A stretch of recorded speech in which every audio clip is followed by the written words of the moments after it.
First, let me turn on my microphone. Good evening. Welcome to the Mount Pleasant Town Council meeting for Tuesday, October 8th, 2019. Appreciate everybody being here tonight. We will begin with a prayer by Reverend Rob Dewey, and then we will be led in a pledge of allegiance by Councilman Bob Brimmer, and it is also, I understand, his birthday.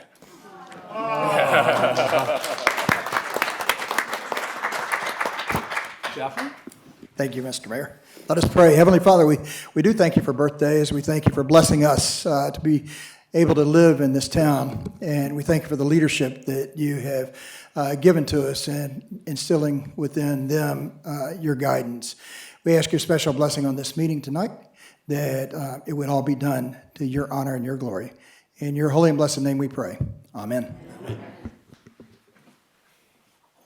I pledge allegiance to the flag of the United States of America and to the republic for which it stands, one nation, under God, indivisible, with liberty and justice for all. Thank you. Please be seated. Happy birthday to you. Happy birthday, dear Bob. Happy birthday to you. That was not on the agenda. That's a violation of FOIA. I will have you know. If he was running again, they wouldn't. Speaking of the agenda, item number 3 is approval of the agenda. Is there a motion? So move. Second. We have a motion and a second. Any discussion? All in favor of approval of the agenda as published, please signify by saying aye. Aye. Any opposed? The ayes have it. The agenda is approved. Item 4, public hearings, awards, and presentations. Thank you, Mayor. If you and members of council would please join me out front.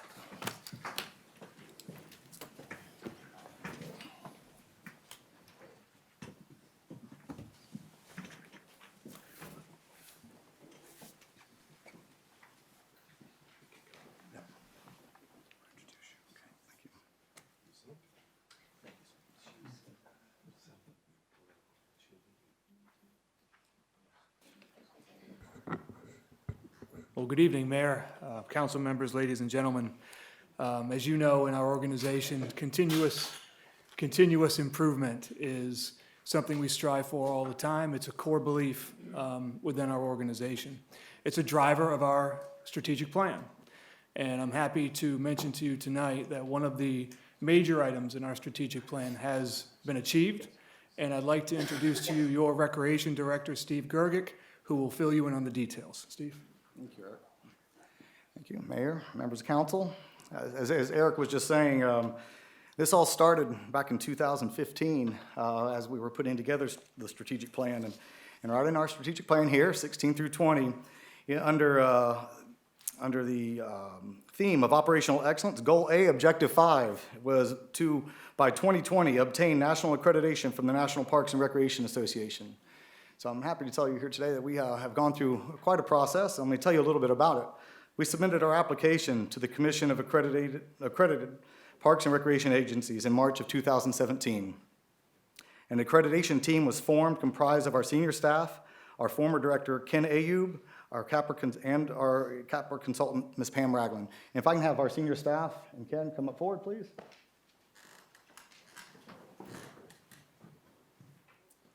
Stand over here.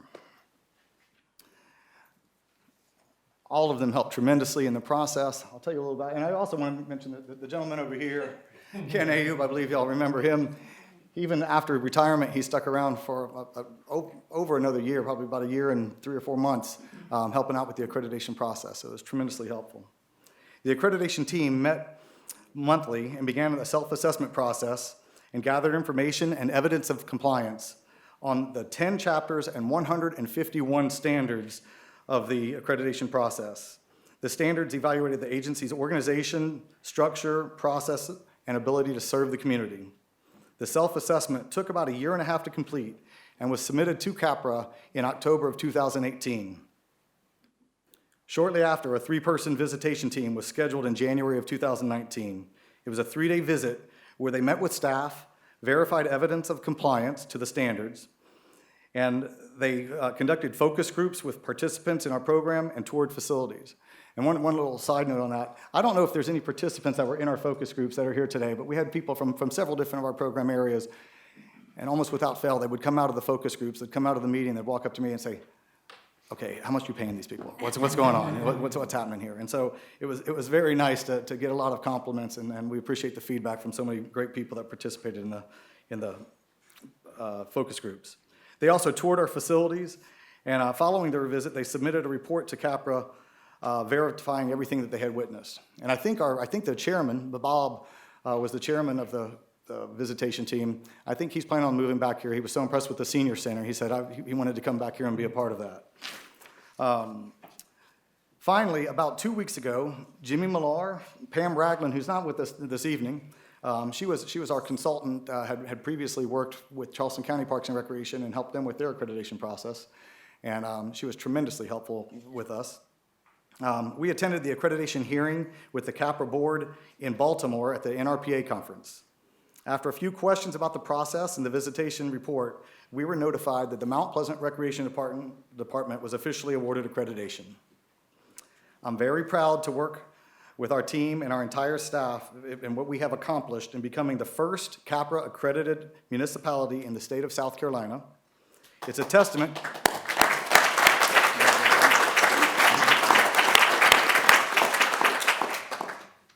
Thank you.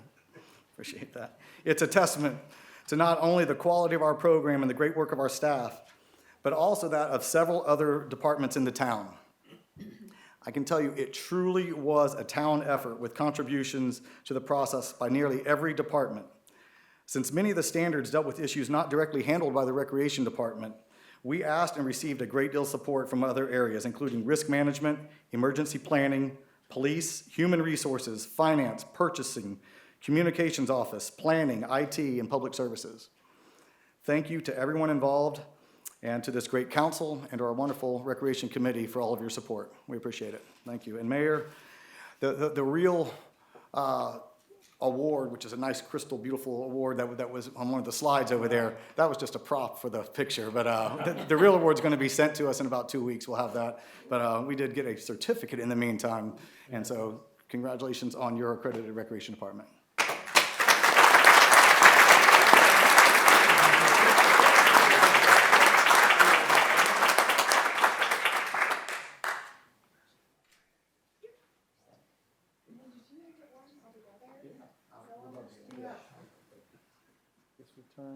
Yes, we have to organize like that. There we go. Steve Ryan. Yeah, come on up here. Come on here. Come on, Ms. Chairman. Here, grab it. You're the chair. I don't want the locker. I don't want the locker. There we go. All right, I'm gonna count to 30. 1, 2, 3. And we go one more. 1, 2, 3. Perfect. Thank you guys. Thank you. Thank you very much.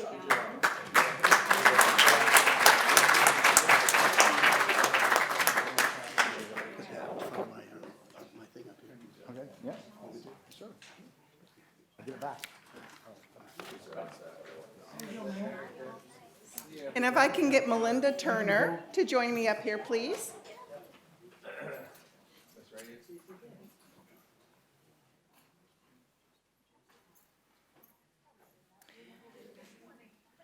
So Melinda Turner has been our business license official during a time of unprecedented growth, changes in state and local regulations, and system modernizations with a clear focus for quality customer service. Melinda began working for the town in 1994 as the town's business license official. Many things have changed since then. When she began, the town had a population around 38,000 and around 3,100 businesses. Since that time, the town and number of businesses have grown. The town is at a population over 89,000, and businesses at the end of June were over 8,800. And that's before the new short-term rental business licenses that took effect July 1st. Melinda not only processes business licenses, she also provides support to the Building and Development Department, the county with hospitality tax collections, the town's business and tourism office. And after an emergency, she's one of the first ones called in to make sure our residents get companies coming in after the emergency that are properly licensed. Melinda is certified with a Master's in Business Licensing Accreditation. Her education and experience have been demonstrated over the years with her interpretation of the Business License Ordinance, which has been appealed. However, during her tenure with 25 years, she has never been overturned. Throughout many She knows that ordinance. Throughout many changes during her tenure, Melinda has proven steadfast in her commitment to the town, its residents, and its businesses. She exemplifies the town's mission of providing superior performance. After 25 years of hard work, dedication, and public service, I understand why she enjoys her walks on the beach. It is with the greatest respect that I'm able to recognize Melinda Turner, our business license official, for 25 years of outstanding service. Okay,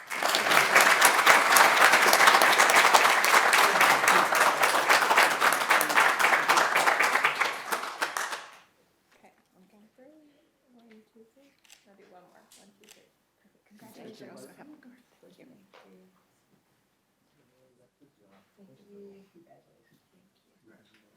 you. Thank you.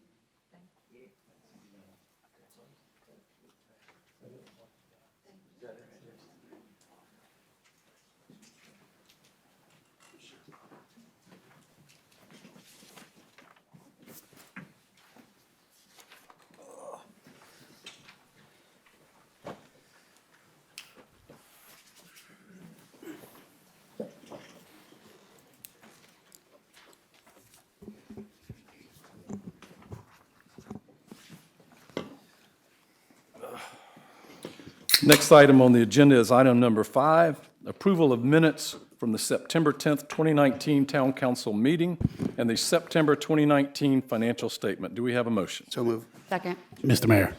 To approve, and a second. Any discussion? Yes, sir. Mayor, I'll be voting no. And the reason is because we have stopped taking real minutes. And this was a Haney Bustos created agenda item that has basically reduced public transparency of what goes on here. And I've voted no for the last several months, but I want to make sure it's clear that the reason is that somewhere along the line, people were uncomfortable with what was making the minutes. They didn't want the public to know. So we started chopping the minutes up Point into of something order. smaller. Yes, sir. Point of order. I'm reading from Robert's Rules of Order. It says, in general, for a member to speak when there's no question pending without promptly leading to a motion implies an unusual circumstance and requires permission of the assembly. I think if there's a motion in there somewhere, that's fine, but this is an unusual occurrence. There was a motion on the floor, Mr. Mayor, for approval of the minutes, and that's what I was speaking on. If you will maintain your remarks to the approval of the minutes, that's fine. Like I said, I'll be voting no because of the recently passed reduction in public transparency as a result of the change in how the minutes are kept. The minutes are no longer kept in a complete fashion, and therefore I vote no. Thank you. Thank you. Any other discussion? All in favor of the motion to approve the minutes, please signify by saying aye. Aye. Any opposed? No. The motion passes 8-1. Item 6 is public comment. If you signed up to speak, please come to the lectern, give your name and address. We have a 2-minute clock. It will give you a warning, and we ask that you abide by that so that everyone has a chance to speak. Thank you very much. Mr. DeMore? Yes, sir. First is Jane Deerline.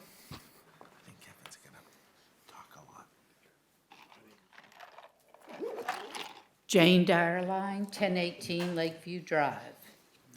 Please close your eyes and envision the 80-foot parking garage looming over the Ravenel Bridge and creating a concrete wall between you and the harbor. I can't believe that is what you want to see in front of our treasured Yorktown. How can you possibly vote to increase height limits from 50 feet to 80 feet on any of this property? What you are considering is a total insult to the people of Mount Pleasant. A huge slap in the face to the people who trusted you to adhere to the town's rules and regulations. I stand here asking you to not give a foot, not even an inch, to a greedy developer. Put your constituents, your neighbors, and your friends first. This developer was completely aware of the height restrictions when he signed the lease agreement with the Patriots Point Development Authority. Actually, this seems to be a pattern. He previously asked to increase his property at the foot of the bridge from 80 feet to 130, if you remember. It's easy to blame Columbia for this impending disaster, but you have the power to stop it or at least mediate it. The effects. This is not responsible development. Don't let our special Patriots Point become a concrete wall. Open your eyes and see what's important. It's not the impact fees that are. It's our town and the beauty that surrounds it. By the way, I hope you all can see that there are television cameras here to record your vote for all to see. I would like to ask for a roll call vote on this subject. Jimmy Bagwell? My name is Jimmy Bagwell. I live at 41 Vincent Drive here in Mount Pleasant. Gosh, that was hard to follow what Jane just said. But I'm here also to speak about the Patriots Point development. I believe that it is a real mistake to approve 80 and 65 feet buildings over there. I don't believe that the amount of revenue that we're going to gain by increasing these buildings to that height, from 50 feet to those heights, is worth it. I believe that we're adding density, we're adding more traffic, and I believe that the people of this town have seen enough hotels and enough condominiums and enough apartment buildings, and they don't want to see buildings that are 80 and 65 feet tall over there.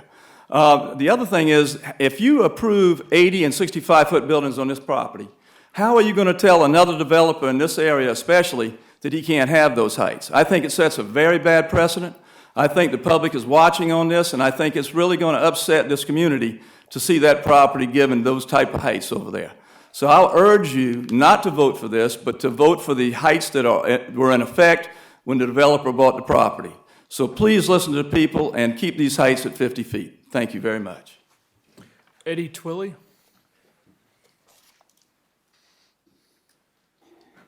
Thank you, Mr. Mayor and members of council. My name is Eddie Twilly. I live at 228 Indigo Bay Circle. That's in Back Bay Village. I'm here today to speak on item 4 under new business, which is the annexation of a 2-acre parcel on Hill Road to the Central Mount Pleasant Planned Development.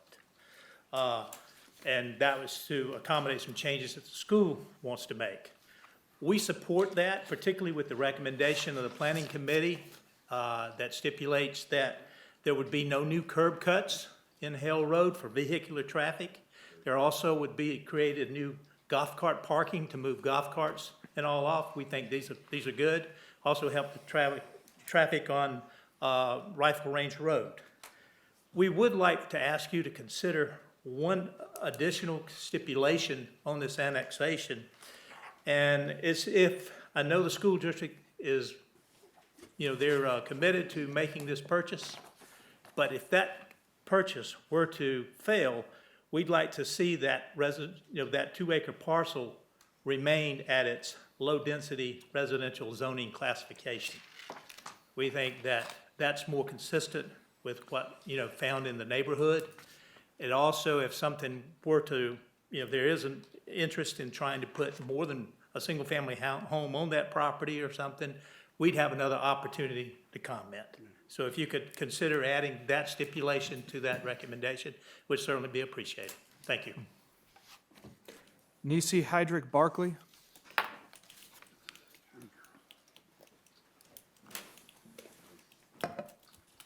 My name's Ceci Heydrich Barkley. I live at 327 Seawee Circle. Don't normally get up and speak, but I'm about the 80-foot thing at Patriots Point. We don't need it.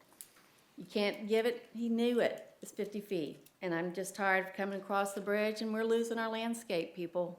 And you know what you're here for? Vote no. That's all I had to say. Howard Chapman?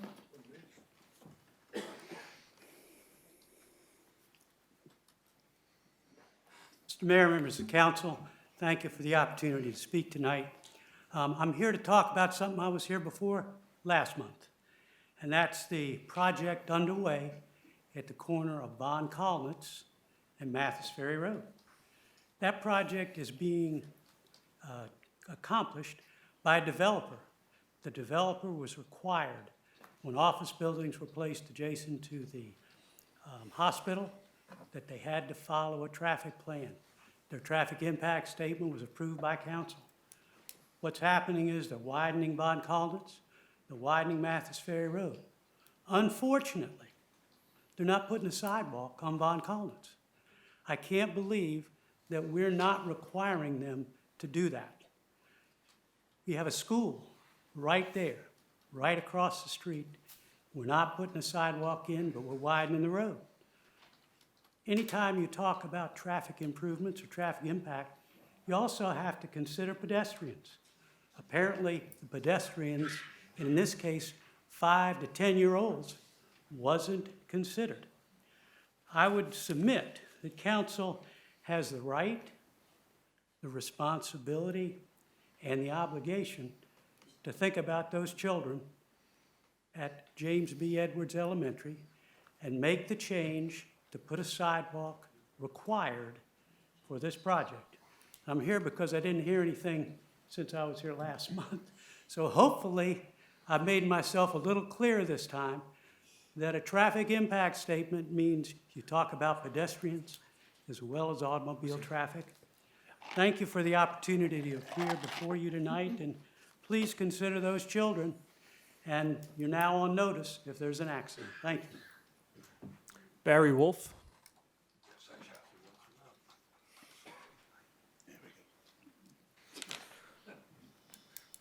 Barry Wolf, 1468 Pocahontas.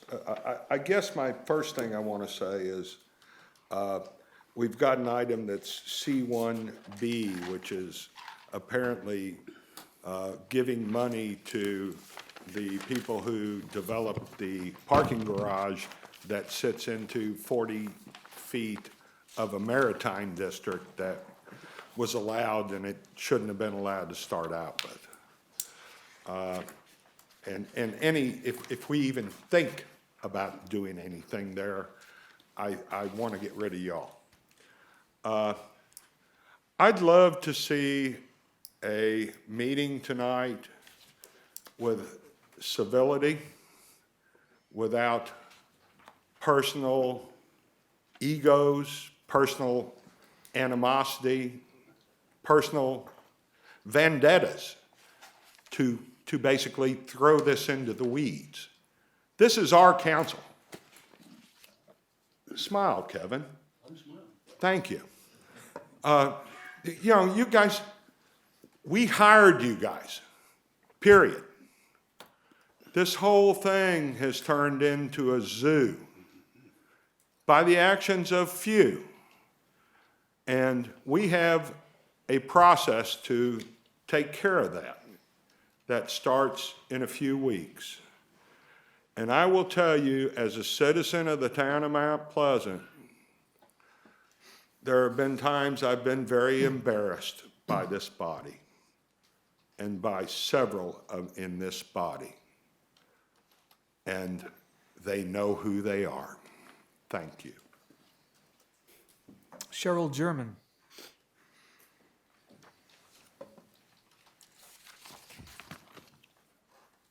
Hello, my name is Cheryl German.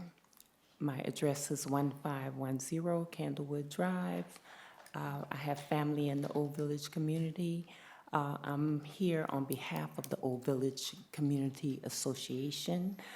We submitted application for speed bumpers on two streets, but we want to add an additional. It is Morrison Street, King Street, and Bank Street in the Old Village of Mount Pleasant, because there are children that get out of school and they walk the streets, and it's not safe, and it's in an area where there are a lot of children around and they play. So I'm in support, and also to find out what's happening with the application that we submitted. How soon will it be approved? because we need the speed bumpers on those streets. Thank you. Terrence Bowers.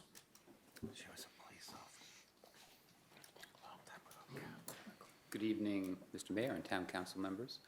I'm here, my name is Terrence Bowers. I'm here with my wife, Diane Bowers. I live at 428 Morrison Street. I'm here to support the application for speed bumps put in by the Old Village Community Association.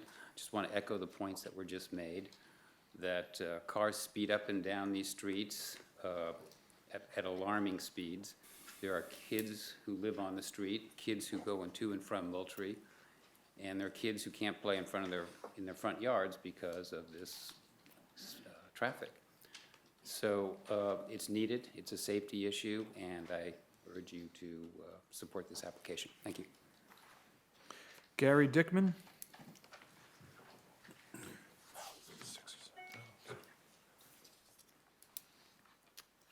Good evening, Mr. Mayor and council members. My name's Gary Dickman. I reside with my family at 432 Morrison Street in Mount Pleasant, and I'm here again to support the Old Village Community Association's request for speed bumps in Morrison Street, where I reside, and also King Street and Bank Street for the same reasons. You know, I've plenty of time to see the kids walking up and down from school, and I also have a lot of time to witness some pretty erratic driving as people use Morrison Street, where I live, for example, as a cut-through, depending on which direction you're going or whether they're coming up from the Old Village end of our street, but they're using excessive speed, and you know, we need to do something about it to slow them down before something happens to some of these kids and other folks. We don't have sidewalks in the area, so it's, the kids and us adults are forced to walk on the road, and we just need to slow people down because they're just not behaving in a responsible manner. So thanks very much for hearing me. Thank you. Jamison Cox. Thank you, sir. I withdraw my request for comment. James Wilson.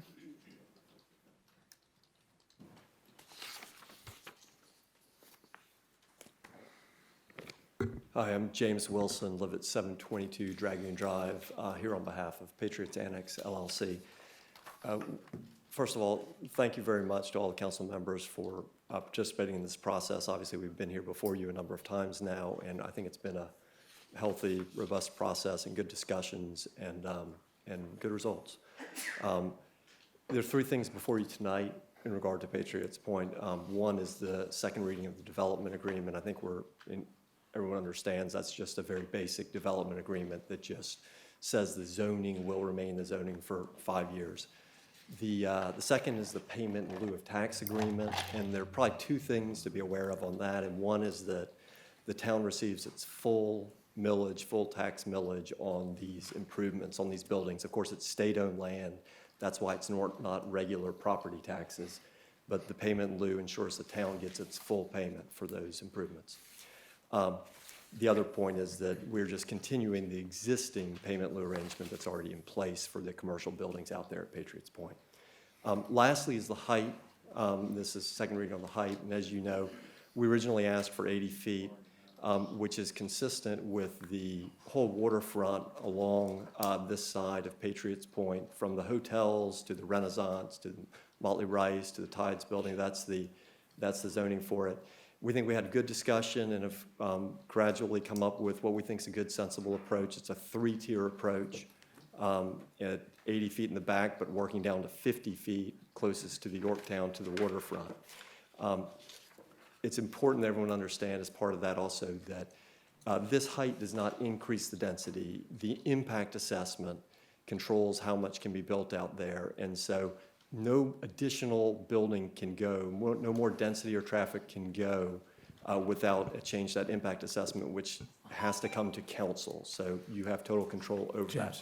Thank you very much for your consideration. Please ask us if you have any questions. Thanks. Lee Gasly.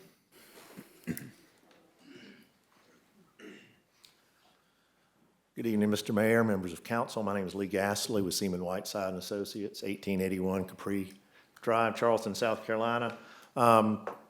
representing the Charleston County School District. I'll reiterate what was said earlier. We had an excellent meeting with the neighborhood last week regarding the school and the plans for the school district to basically lengthen the existing drop-off lane for cars in the morning to take traffic off of rifle range. In order to implement that solution, we will not be having any curb cut onto Hale Road. We will be providing for a golf cart drop-off area, as well as a new sidewalk for the kids to get to the school, and new bike racks. And I'm available to answer any questions when the item comes up on the agenda. John Wright?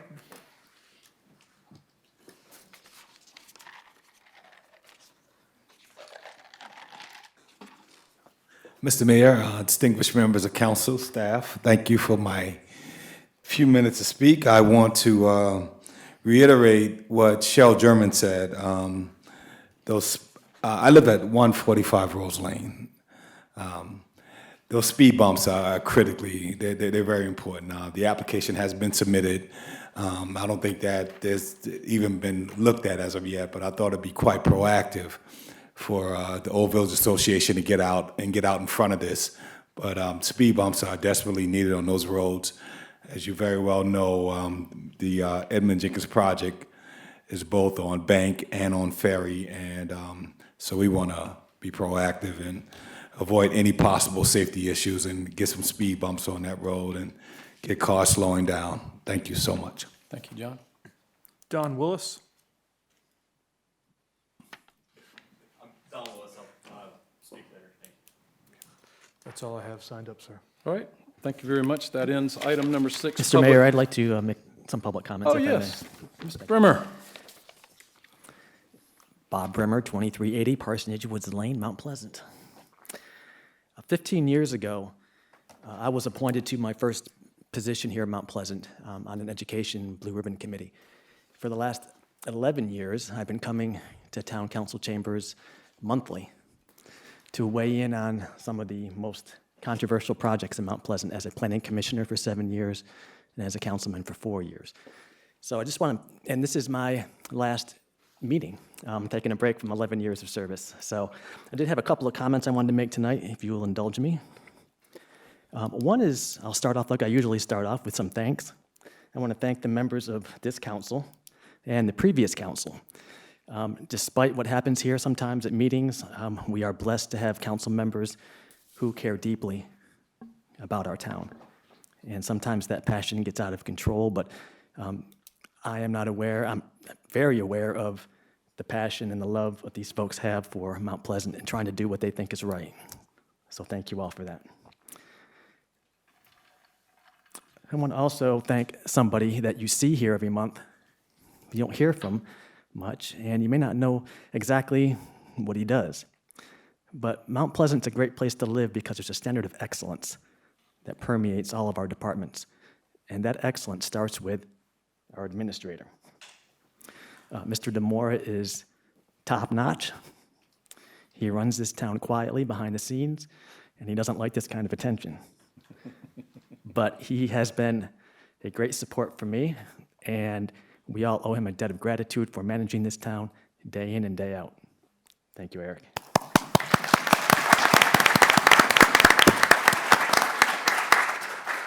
No leader is successful without a team.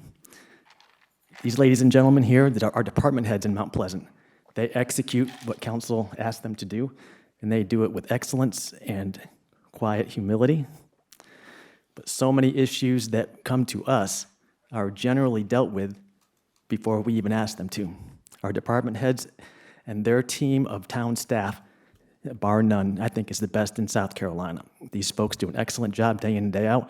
And if there's a place to be an elected official, it's Mount Pleasant, because we have so many positive things going on here. The problems that we have, other communities would love to have. Thank you, ladies and gentlemen. Thank you for all the town staff. You guys are awesome.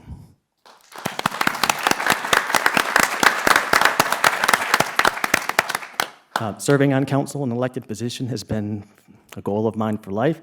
I want to thank all the people who supported me, voted for me, and have been there cheering me on for 4 years. The greatest compliment I can receive, I think, is for people to come up to me and say, you know what, I didn't always agree with you, but I appreciated how you did your work. And I'm glad that I didn't agree with everybody 100%. But all of us know it's difficult to be in an elected position these days. You take a lot of heat. But we do the best we can with the information we have. And I just want to say that if I've missed the mark along the way, if I've said things to disappoint or harm anybody here, my apologies. I never promised to do it perfectly, but I did the best I can. So thank you all for hanging in there with us.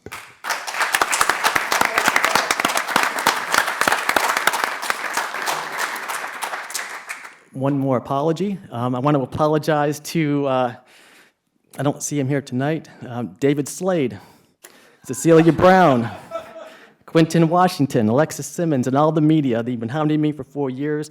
I'm not a media guy. I like to do my talking here at the meetings, but, and not that anybody cares what I think about it after the next month, but y'all did a great job, and sorry I wasn't able to give you what you needed over the years. And just to the new folks coming on here next month. I hear a lot that council's a thankless job. It is not a thankless job. A lot of people appreciate what happens up here. It's just sometimes the critics are louder than the people who appreciate it. So I hope that going forward, that this council can show their passion in respectful ways. And you got a lot of things to wrestle with over the next 4 years and beyond. But it's been my pleasure to serve you all, and I'll be paying attention. Thank you all very much.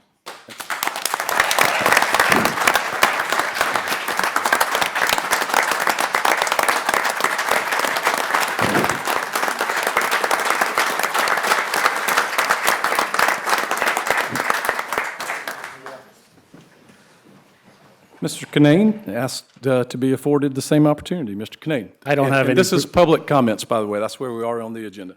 I don't have any prepared remarks. I just want to thank all the people of goodwill on council, and there's a good many of them. I want to thank all the people in Mount Pleasant who gave me the opportunity to come up here for 2 years. I never once intended to be a permanent politician. I'm really just a fireman at heart. I feel like we got a few things done in that regard, thanks to people like Bob Brimmer, especially, who chaired the committee. And we got a lot going for us in this town, and the politics of this town is poisoned by a tiny, tiny percent of people, and that really is a shame. The town is better than what you see out there on social media. It's better than a lot of the garbage that makes it to the news media, which is one-sided and directed by a couple of puppet masters. So I think we can do better, and I think we will do better. I wish best of luck to everyone running next month, and especially to Bob on your retirement. Everybody else, thank you for your assistance and help in my short tenure. Thank you. Thank you.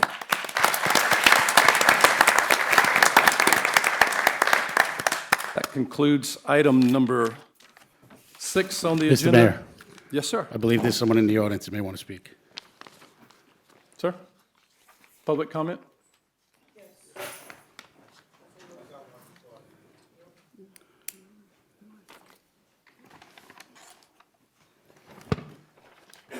Name and address, 2 minutes, please.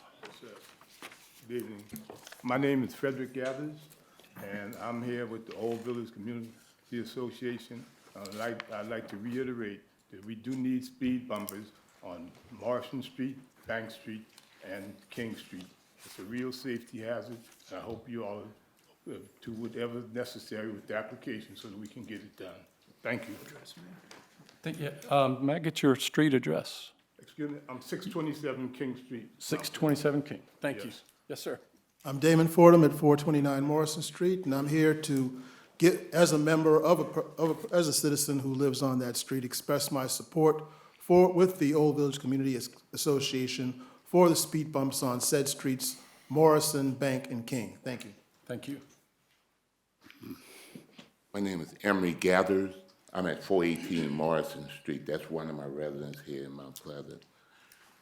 We're kind of discussing it a little bit, that like on Morrison Street, it's definitely, if anybody would take the time just to look, take a minute, they will see the problem what we have over there with the traffic and speed bumps. I had to fight last year myself. I came on Royal because when they put out the speed bumps on Royal, they didn't put out speed bumps in front of the Santa ground or in front of the church, but they had it in front of every place else, right on the same area. I mean, whoever is doing it is poor. It's very, very poor. And I'll tell person, it's a shame. But everybody, if they're going to do their job, I wish they would go out there and do their job. That's all I'm asking. Thank you. Good evening. My name is Andrew Wright, 432 Vanning Street, and I'm here just to reiterate what they said about the traffic safety and the speed bumps, and appreciate letting you guys give me this time to hear me. Thank you, Have sir. a good day. Appreciate it. You too. Anyone else before we close public comments? All right, now we are in item number 7, consent agenda items. One item in there is final reading of an ordinance providing for the annexation of approximately 0.9 acre tract of land located at 1776 Snowden Road. Move for final reading. Second. We have a motion. We have a second. Is there any discussion? All in favor of approval of the item as stated, please signify by saying aye. Aye. Any opposed? The motion passes 7-1 because, as I was reminded, we are one short. 7-0, I'm sorry. 8-0. The previous motion passed 7-1. Thank you very much. And that's final reading of ordinance number 19061. This moves us to item number 8, which is planning. Mr. Ulma. Thank you, Mayor. Good evening, council. First item on your agenda under new business relates to changes to the zoning code dealing with the Old Village Historic District Commission. And they include an array of changes. We'll give you a summary. We're working to update, clarify, and improve the language within the zoning district as it deals with land uses and development, as well as the commission itself. These amendments were initiated by the Old Village Historic District Commission, and then as that discussion occurred, staff used it as an opportunity to make improvements and suggest other changes, as you'll see here. So there are a mix of major, what we would call major and minor changes, dealing with definitions, the change in name of the commission, how you calculate lot coverage and building area, where accessory structures can be located, the membership of the board, an age threshold change for determining when properties can become historic, and increased time in the process for review. The two major ones we'll talk about a little bit more, and Mr. Rutherford is here from staff, one of our senior planners who works with the commission, if you want detail on some of the other changes. The Old Village District Commission recommended unanimous approval. Planning Commission recommended approval unanimously, and Planning Committee last week did the same. The first deals with the name change. Couple of recommendations within the comprehensive plan that's been drafted suggests that we might want to consider in the long term additional historic districts within the town. So we're changing the name to a generic name so that it could cover the Old Village and any other future historic districts without having that name tied up in the description of the commission. And the other is that the commission itself is responsible for identifying and recommending new districts in the future. So that would be something that could occur in the future. It's not something that's happening now. The other major change is one that shifts the way structures or sites are identified to be historic. Currently, if you see in that top box on the upper right, if a building, a structure or site was built prior to 1936, it was eligible to be considered historic. The recommendation here is that that would become a rolling 50-year period moving forward in time, so that as buildings age and they achieve that minimum 50-year, 5-decade status, they could then be considered for additions to the historic district register. This is what's used at the national level and by other historic district commissions throughout the country. The process for this, as we would move forward, if that change is made, we would be moving on the left through these various processes to get these ordinance amendments adopted. And then ultimately, it would take considerable amount of time for staff to work on evaluating potentially another 193 structures which meet that age qualification. They would not all be determined to be historic additions, renovations, changes, but that assessment has to occur before we would know what to be able to present to the commission and then ultimately to council if additional structures would be identified. And that would be next year. So nothing changes other than the ordinance requirements if these amendments are approved. The final one deals with how new historic districts get designated as well. Similar to the structures themselves, it takes an inventory analysis and a study of a geographic area, and there would be an approved process, a standard process for providing notice to property owners, council having public hearing, receiving input before any new district or list of properties would be included. And then ultimately, if there is a new district, the commission would work to develop different design guidelines depending on which historic district properties are located in. So with that, Mayor, that's the summary of the general ones. If you need or want, or committee members want to weigh in on the other ones, or... Yeah, I think at this point, I'd like to move for first reading. We have a motion to move for first reading. This is item 8A1. We have a motion and a second. Is there any discussion? Mayor? Yes, Ms. Whit.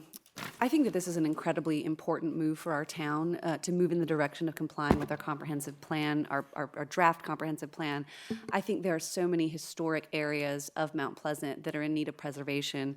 But in particular, there are areas of town that are currently not in the town. They're in donut holes. And they're not part of the town. They're the historic settlement communities.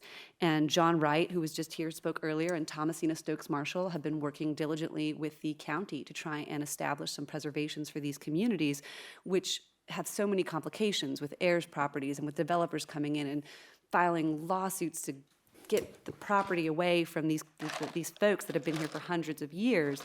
I'm a come here. Am I saying it right? They've been here? They've been here. They've been here. They've been here for a long time. Don't try to do that. Okay, I'm sorry. I won't do that again. I won't do that again. But they have no vote in our town. They have no voice in our town. And they have no incentive to come into our town. But I think the creation of these historic districts will enable us to offer a level of protection to these communities that this town is interested in preserving their rich history and culture and what they add to our community. So I hope that this is a positive step in a direction towards bringing these folks into the town and giving them a seat at the table at the commission and maybe a seat at town council someday. Yes, sir. Mr. Canning. Yes, sir, thank you. I think Ms. Whitley brings up some valid points.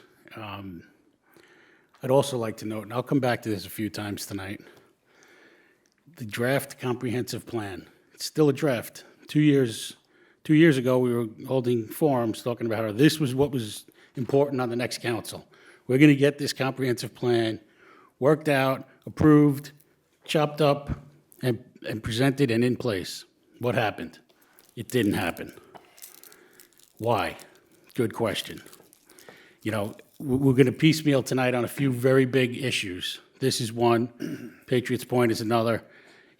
If we had a comp plan that everybody agreed to and that was in place, it would make these things a much clearer process. Instead, we're piecemealing the town like a jigsaw puzzle instead of having a plan. And I'm sorry, but that falls on all of us, and especially on the planning committee for not shepherding that through. We did have one meeting all the way in the spring, and I think the answer was, there's no rush, we're going to push it out. Then the latest thing I heard was we're going to push it out till after the election. After the election, that should have been the most important thing, to have our blueprint made.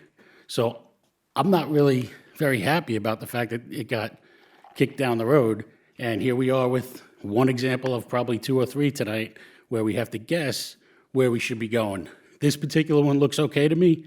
I'm not going to be here for final reading anyway, but I think Not having a comprehensive plan hurts us. Thank you. Any other comments?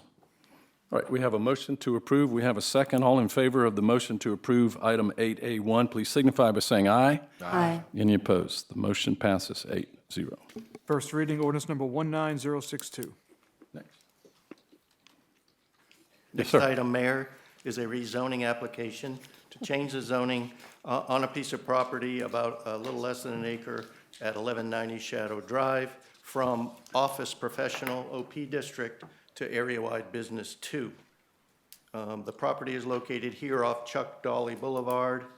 It is within the urban corridor or the Boulevard Overlay District in the gray shaded area. The property is zoned currently as this Office Professional, which is that sort of magenta pink color that you see with the star on it. Immediately adjacent, though, you see commercial. This property has been used as a service and repair, automotive repair facility for decades. We believe that maybe it was designated this way a long time ago and was missed. The owner of the property is asking that it be put into Area-Wide Business 2 so that he can continue to operate the facility the way he's been operating it since the late 1970s. You see pictures and photos here. This kind of activity is not allowed in the present district that it's in, so it makes it non-conforming. Should anything happen to the property, he'd have the difficulty in being able to continue to operate the business. Move for first Planning- reading. Second. We have a motion for approval. Do we have a second? Yeah, there's a second down here. Oh, I'm sorry. We have a motion. We have a second. Is there any discussion? All in favor of the motion to approve, please signify by saying aye. Aye. Any opposed? Motion passes 8-0. First reading, ordinance number 19063. This moves us to item A3. Yes, sir. This item relates to changes to the Oakland Plantation Plan Development District, and it deals with signage specifically. We're talking about the property, and we mention and refer to the area, the Lowe's Home Improvement Store, and the upper end of the PD, but the PD itself covers a much larger area going back further to the south and west along this stretch. Here is the designation for the entire frontage of Oakland, starting at your left on the, at the Walmart end, moving our way up. And I'll summarize here, signs number 9 and 10 you're familiar with. One is the KOA campground sign.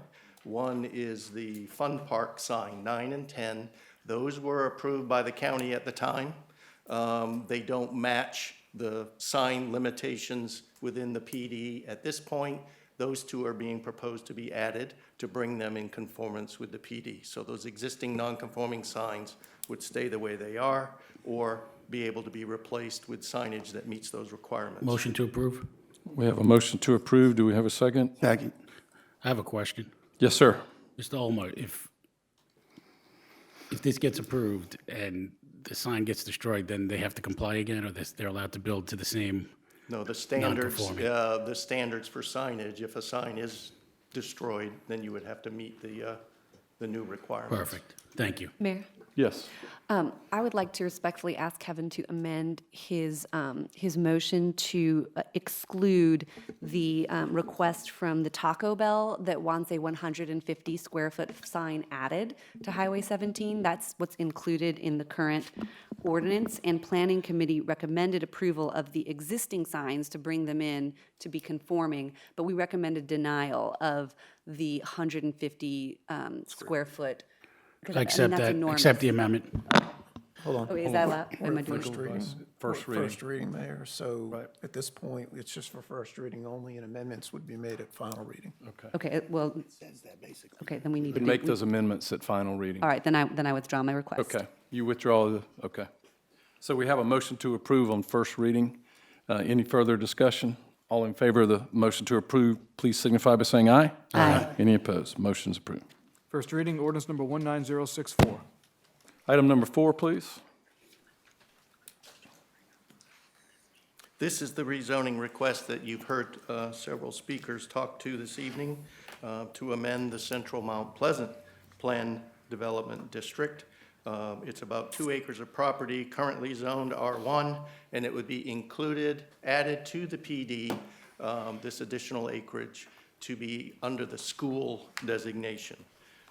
Here's the site on Rifle Range Road. The parcel is the smaller one in this location, which is planned showing what was existing uses there, residential and zoned R1. Motion to approve. We have a motion. Do we have a second? Second. We have a motion and a second. Mayor, I have a question. Yes, we're in discussion. You have the floor. One of the concerns, so it seemed that all the concerns of the citizens had been met with the no curb cut on Hale. It's just golf cart parking there. The third thing that they raised in public comment was if this property sale fails, what happens with the zoning? If we rezone it now into the PD as the, under the school sort of section, which is what we talked about at planning, I don't think the property sale will fail, but if it does that zoning stay on there and limit the use? Yes, ma'am. The zoning runs with the land, so that designation for school and/or residential would stay on the property. If another use were proposed in lieu of the school They would have to come back for activities, it would be approval. another amendment to the PD. Okay, thank you. That answer the question? Any other? All right, we'll have the vote. All in favor of the motion to approve item 4, please signify by saying aye. Aye. Any opposed? Motion passes. First reading, ordinance number 19065. Item number 5. The next couple of items deal with text amendments to the zoning code. The first two started with staff in administering the ordinance. The first one deals with the height of buildings and structures. Presently, the ordinance makes exceptions for certain features that are placed on the top of buildings, and they don't count toward the height limit. The list, however, only specifies certain uses or activities, but other kinds of activities or additions to the top of the building are very similar, but staff in administering the ordinance doesn't have the ability to say, well, yeah, you're right, that's very close to a parapet or some other feature on the top of the building, but because the ordinance does not include you or the kind of activity that you want to put on the roof specifically in the ordinance, we're not allowed to do that. So this language makes it a little broader and gives us the ability to say when it's similar. So if it weren't a belfry, but it might be some other feature on the roof, it would be in meeting the intent of the ordinance, and those features wouldn't have to be counted in the height of the structure. So Planning Commission recommended unanimous approval, and Planning Committee recommended approval of this text change. Move to approve. Second. We have a motion to approve item number 5, and we have a second. Is there any discussion? Yes, go ahead. We always worry about having these flat roofs, and this gives us the town a little more latitude and having some design features rather than just going up and having a flat roof. So that's why the committee recommended approval. Okay. Anyone else? Mr. Ulmer, if I may ask, I'm not clear exactly what this has given staff the latitude to do, and I'm sorry I had to miss the committee meeting because of a conflict in my schedule, and I hate to slow things down. We can vote. I mean, it's first reading, but if someone wanted to put, something really tall, really decorative on top, is that what you're? I'm not sure what you're talking about. What would go on top of such a structure? You can see the list, Mayor, in here in terms of the height limits don't apply today in the language only in black to things like chimneys or antenna, those kinds of features. If somebody came up, for instance, we didn't know what a small cell wireless antenna was in the past. It's not listed in the ordinance as something that can exceed the primary building height. We would say you can't do it. So those are the kinds of, they're sort of accessory or ancillary kinds of uses to the tops of the buildings. Anything large would be reviewed through design review and be looked at to say, well, wait a minute, you're putting on a huge component of the building that exceeds the height. That's not what we're talking about. And this addresses things like pergolas and rooftop decks things like that, correct. Masts, elevator shafts that extend above the roof, those kinds of things. Yes, Ms. Whitley. Yeah, I think the ordinance makes it clear you can't have human occupancy up there. Like, it's literally for like a steeple of a church or something like that, and we're not talking rooftop deck. Right, okay. Any others? All right, we have a motion to approve this item, which is number 5. All in favor of the motion to approve signify by saying aye. Aye. Any opposed? No. Okay. Motion passes 7-1. First reading, ordinance number 19066. Item number 6. Now you come down off the roof and you go down into the yards on a property, and this is the similar kind of language. Certain features can intrude into setbacks, but the use list is explicit. And so this would do the same thing in terms of language to allow more flexibility. Similar kinds of features would be able to be located in a side yard setback, for instance. The latest one that we run into a lot, you can have, for instance, you see there, air conditioning units. HVAC units can be located within the side yard setback. Portable or temporary generators, same size, same kind of impact, cannot be, because the use is exclusive. So this language would allow us, again, to be able to say it's close and similar to the kinds of uses and activities that can occur in the setback. This new activity that we hadn't anticipated and written explicitly into the ordinance can be accommodated. So now we're in yard setbacks for those kinds of minor features. Move for approval. We have a motion to approve. Second. And we have a second. Is there any discussion? All in favor of the motion to approve, please signify by saying aye. Aye. Aye. Any opposed? No. There are 2 noes. The motion passes. Who was the other no? Me. Thank you. First reading, ordinance number 19067. Item number 7. Next is a text amendment to our building permit allocation ordinance. When council adopted the ordinance in January, one of the requirements was a 6-month report. Staff provided that report to the planning committee. One of the things that we noticed was the demand for accessory dwelling units had been exceeded immediately. Staff made a recommendation that we might take permits out of the single-family category, which were not being used, shift them over into the accessory dwelling unit category by 15. So what would happen is today we have 10 in the first 6 months, 10 in the second, for 20. This would move it up to 50 total accessory dwelling units. Move to deny. Second. We have a motion to deny, and we have a second. Discussion, Mr. Bustos. Yeah, what I was going to say was that after Mr. Ullman and I had a discussion about this, and I asked him to go ahead, and you can see on the map where some of these are located. And what I was going to ask for was at least a deferral until January, when we have the short-term rental regulations in place, because what we don't want to have is a flood of these into the old part of Mount Pleasant, which is one area that doesn't have HOAs, and this could do that. So I was going to ask for a deferral, but if it's denial. Mayor? Yeah. May Are you I finished? speak? Are you Yes, thank you. Yes, Ms. Whitley.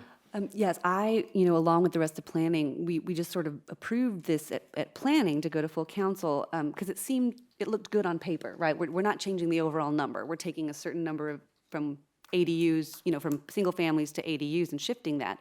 But a constituent reached out to me and sort of knocked me on the head and said, hey, where are those going to go? Most areas of town have HOAs, and you can't build an ADU. It's going to push them all to the older parts of Mount Pleasant, which don't have that. And and I don't even know, like, Mr. Oma, can I ask you, like, what drove this? Is it because all the permits were issued and staff was like, oh, we want to create more? So was it a staff-driven thing, or was it a community-driven? It was in response to applicants for accessory dwelling units. Yeah, Immediately closed out with the 10, and we had a backlog. And so as we did our analysis, staff presented that for consideration. I think I'm with Mr. Bustos to deny it for now, and if people want to bring it back up in January, once short-term rentals are in place, we can talk about it then. Yep, absolutely. Yes, sir, Mr. Kane. Here again, we have a situation where a comprehensive plan would be nice, but it wasn't approved. So we passed this ADU law a couple months ago. We just randomly picked numbers, I guess, out of a hat, or some way that really wasn't vetted through the panel that was set up, where the people can decide what role these ADUs have for the town. I spoke against it. I think it was the only no vote. It's one of those things that kind of just rolled through and passed. But again, if it was in the comp plan and we could discuss it and let the people on that panel make the decision, or present us with their vision of where they see ADUs, where they fit. Because I do see both sides. I see the people who are using the ADU in order to keep their home, maybe augmenting their income, using the money to improve their property. But then you see the other side where it's a business in a residential neighborhood, and the neighbors, frankly, are getting the impact, and people don't want them. And I think my estimation is that the people that don't want these are outnumbering the people that do. And I think also, and I know that the big hotel chains out there in the world are realizing that it's much cheaper to rent out houses than it is to rent out hotels. They're cheaper to buy. So by legalizing those things the way we did, without really digging in on the numbers, is creating a situation where it will impact property values, and those large companies will be coming to town and saying, why should I build a 7-story hotel when I could just buy 12 houses and make the same amount of money with way less investment? So again, I would have much rather seen this run through the comprehensive plan process, which of course never happened. Thank you. We have a motion to deny. Yes, sir. Thank you. Mr. Hall. Mr. Almo, can you tell me how many ADUs that are currently in the system? These are the ones that we've shown are just the ones from, that have been done under the permit allocation system, Mr. Owens. Okay. Historically, Maybe a better question would be, how many permit allocations for single-family homes is allocated that we are looking to pull from? so the single family was set at 240. I believe we still, on the first cycle, had about 180 single-family permits left. And so we've got plenty to spare. From the single family, from a numerical standard, yes. And that's where we suggested it's a type of single-family dwelling shifted out of the unused pool for single-family detached and move it into the accessory dwelling I mean, category. is there a time where we're looking at reducing the amount of permit allocation, single-family homes that are going to be in the system? That's up to council. As we give our reports and our recommendations over time, as the system plays out, you can give us direction or Right, guidance. that's where my concern is that we've just gone through this process, and now we're pulling permits out of the permit allocation for single-family homes. And so I'm just curious as to, how far this is going to go and maybe how wide it's going to go, and maybe take a little broader approach, particularly in January, like Mr. Bustos is talking about, to revisit the entire permit allocation system. You finished? I'm good. Okay. Anyone else? All right, the motion before us on item 7 is to deny. So I'll take the vote. All in favor of the motion to deny, please signify by saying aye. Aye. Any opposed? Motion passes unanimously.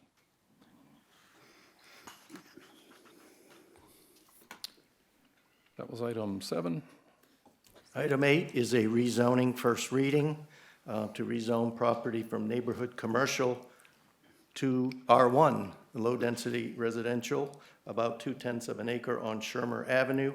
It's behind Sea Island Shopping Center, as you see here.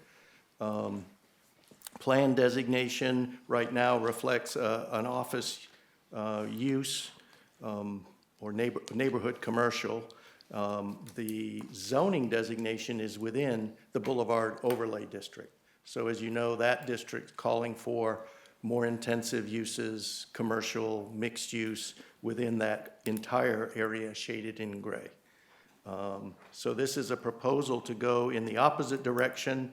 The applicant has an allowed use. 4 townhome units are already approved with permits for construction on this property. Instead, he's opting to do 2 single-family detached versus the 4 townhome units that can be done through the Move to overlay. approve. Second. We have a motion to approve item 8, and we have a second. We are in discussion. I'll ask, oh, yes, sir, sorry. Mr. Olma, would you be able to opine on the effect on the tax rolls on something like this? Is the commercial paying more than what these 2 houses will pay? Right now, it's used as a residence, an existing residence. I don't know what we'd have to do an analysis. So in other words, to get it's a feel. zoned commercial, and there's a Neighborhood house there now. commercial. They're trying to Used knock as down a- the house and put 2 homes. 2 newer homes. But you said or they had adding another approval one. for 4. Had approval for 4 townhome units because those are allowed under the existing neighborhood commercial zoning. The multifamily is allowed. The property owner is instead opting to do 2 single-family detached rather than the 4 attached. Okay, you mentioned the Boulevard Overlay District. Which one does it fall under? Is it Coleman or Ben Sawyer? Yes. It's kind of in that intersection. But it matters because, I'll explain why. probably The Ben Sawyer district was revisited about a year ago. And I asked at the time, what's going on with the Chuck Dolly overlay? And the answer was, we'll get to that. So if it's in the Chuck Dolly overlay, here we are again with an open question that shouldn't be before us. It should be handled by the comp plan and decide if we want these overlay districts. Because the overlay districts are roundly considered a negative. And we're up against a situation now where it's zoned commercial, but if we do nothing, it gets more density. And if we change the zoning, it gets what? Residential use. Either way, it's residential. Yes. And I'm not really sure that was, where it would have ended up from the citizens on the comp plan forum. So it's just another example of it. Thanks. All right, we have a motion to approve. Any further discussion? Yes, sir, Mr. Brimmer. Just a question, Mr. Alma. So I apologize for missing the discussion at committee. But according to the overlay district, residential would not be an approved use here, correct? Single family is Single not. family, right. So they're asking for something that would be an They exception need the to- underlying R1 zoning in order to be able to do that. It's underlying neighborhood commercial now and the overlay. So to do single family, you need the residential zoning category. It's kind of reverse of what you normally deal with. And didn't we just change You that remove the shortly? single family, the overlay districts, single family detached uses were completely removed out of all the boulevard overlays And now the request is for us to go ahead and allow that back in. for this site, this parcel. yes. Thank you. Can you go back to the map of where this is? I think I'm pretty familiar with this property. Yeah, it's back there behind Sea Island. Does anyone else want to make comments before the chair does? What was the question? I was just going to speak to this. I'm familiar with that. I go there a lot in that area. Unlike on Chuck Dolly or on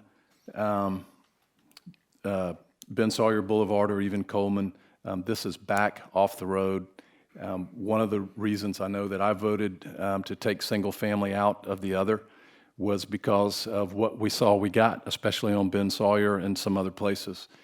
This is already used as one, and it would be better to have 2 residences there than the 4 that they could build, right? They could build 4 under the overlay. Yes. So we're not, it's being used as a residence. They could build 4 there. If we do this, they can only build 2. Is that correct? Yes, that's the intention of Okay. the owner. Okay.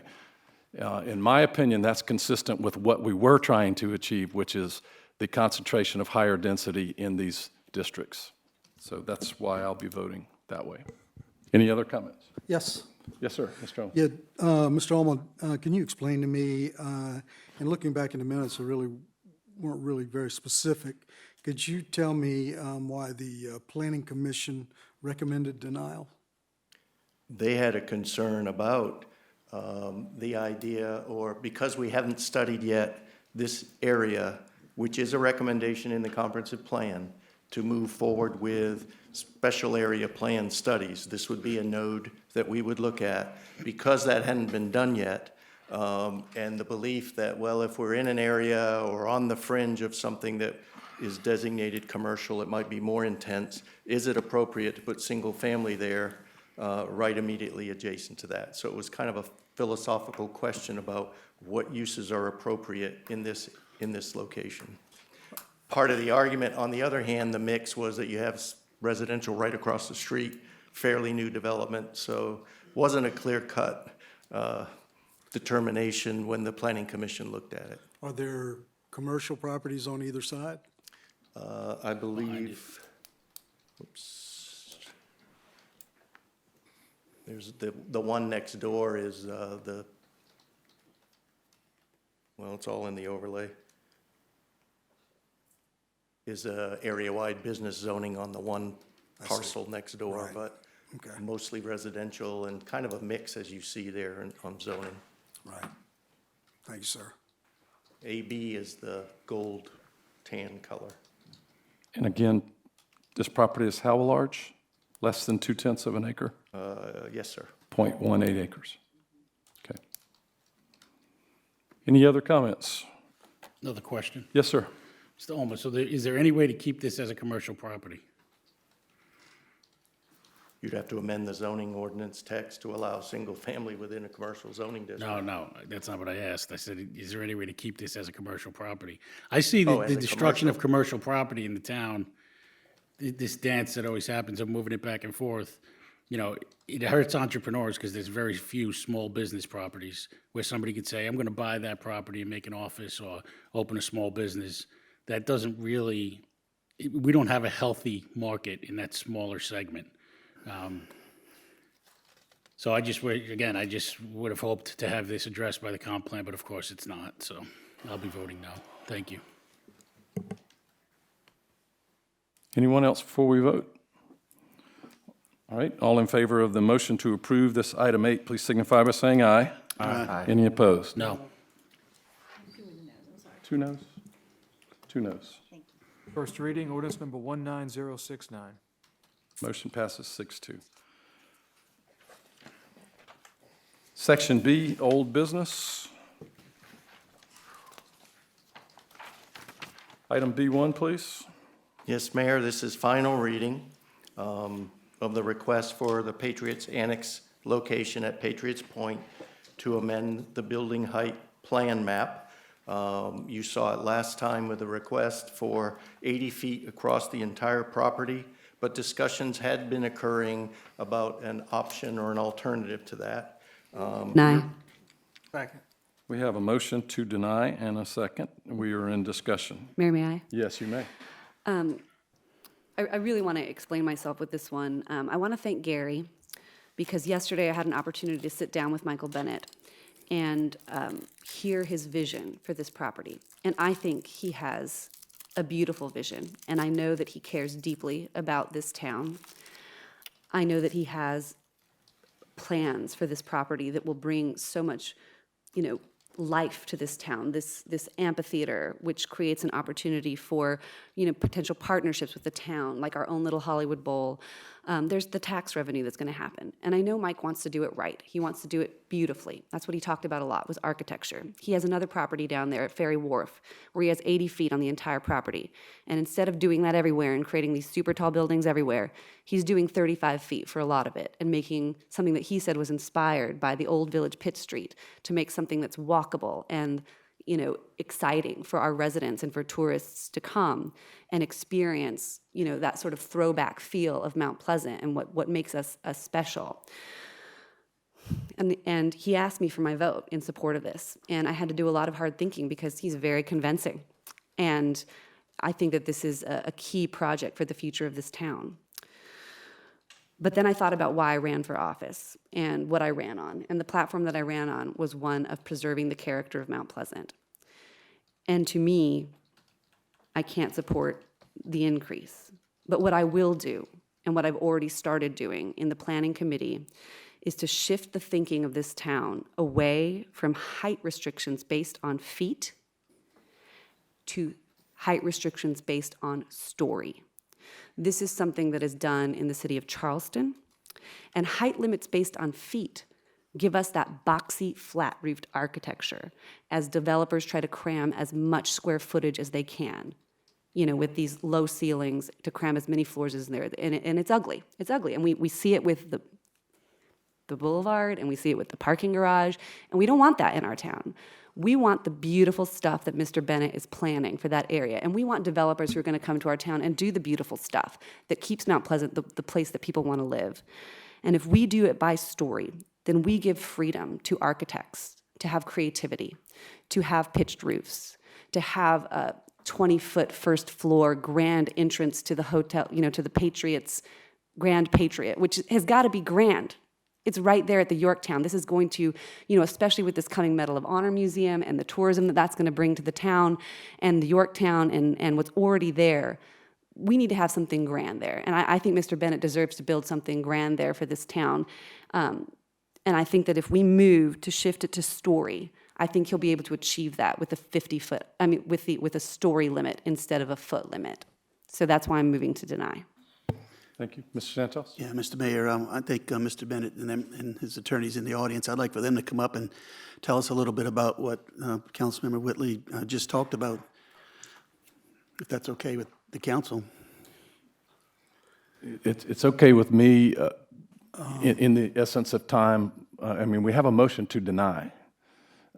This is not a motion to approve. I would prefer maybe if they were to answer questions, because we can take a vote on the motion to deny and then see what's there. Can we call the question? Yes, we may call the question. If no one, under Robert's rules, if no one else desires to speak, we may call the question. Does anyone else desire to speak? Point of order. Yes, sir. On a roll call, I'd like to request that the vote be in accordance with Robert's Rules of Order, Which is? which is alphabetically starting with A.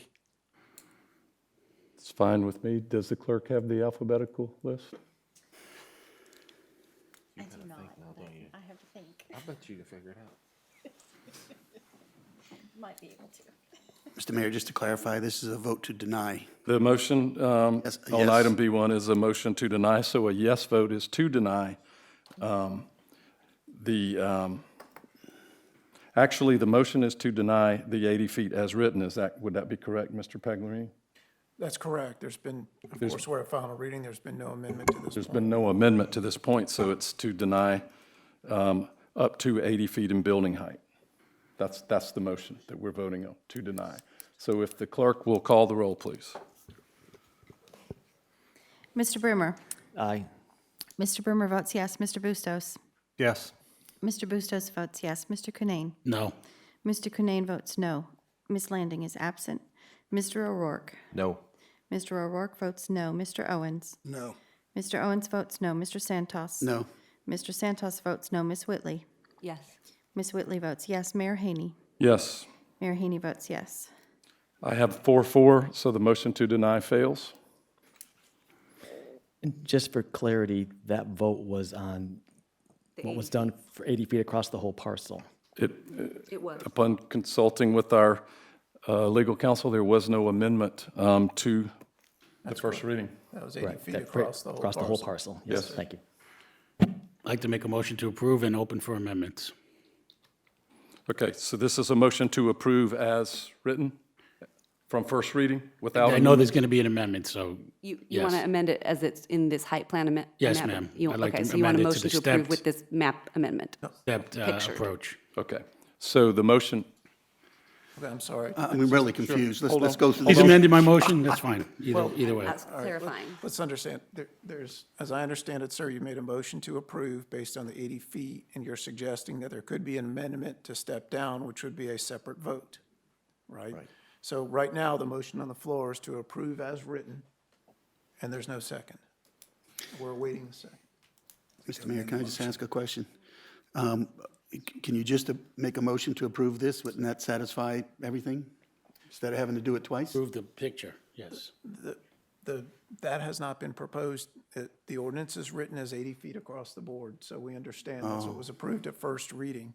There have been discussions, as our planning director said, about the map that you see before you, the step-down version, I guess is what it's called. So you'd have to amend. So right now, there's a motion without a second on the floor to approve as 80 feet. That's where we are. That's not what Kevin wants to do, though. No. He wants to Okay. move He to wants to approve We this. want to move to approve the step-down approach that's shown in the picture here. With the amendment as shown on the picture, Yes, sir. correct? Okay. And Very that's good. your motion. That's a motion, yes. And I'm seconding it. And there's a second. So we're in discussion. So to approve, what would be the proper wording, Counselor? To approve as amended with the As step amended. And down? it says height plan map amendment revision 2. Right. Excuse me, who was the second on that? Mr. Santos, I believe. Thank you. In discussion? Yes, sir. Mr. Mr. Mayor, Santos. can we have them come up and let him talk to us a little bit about this? Yes.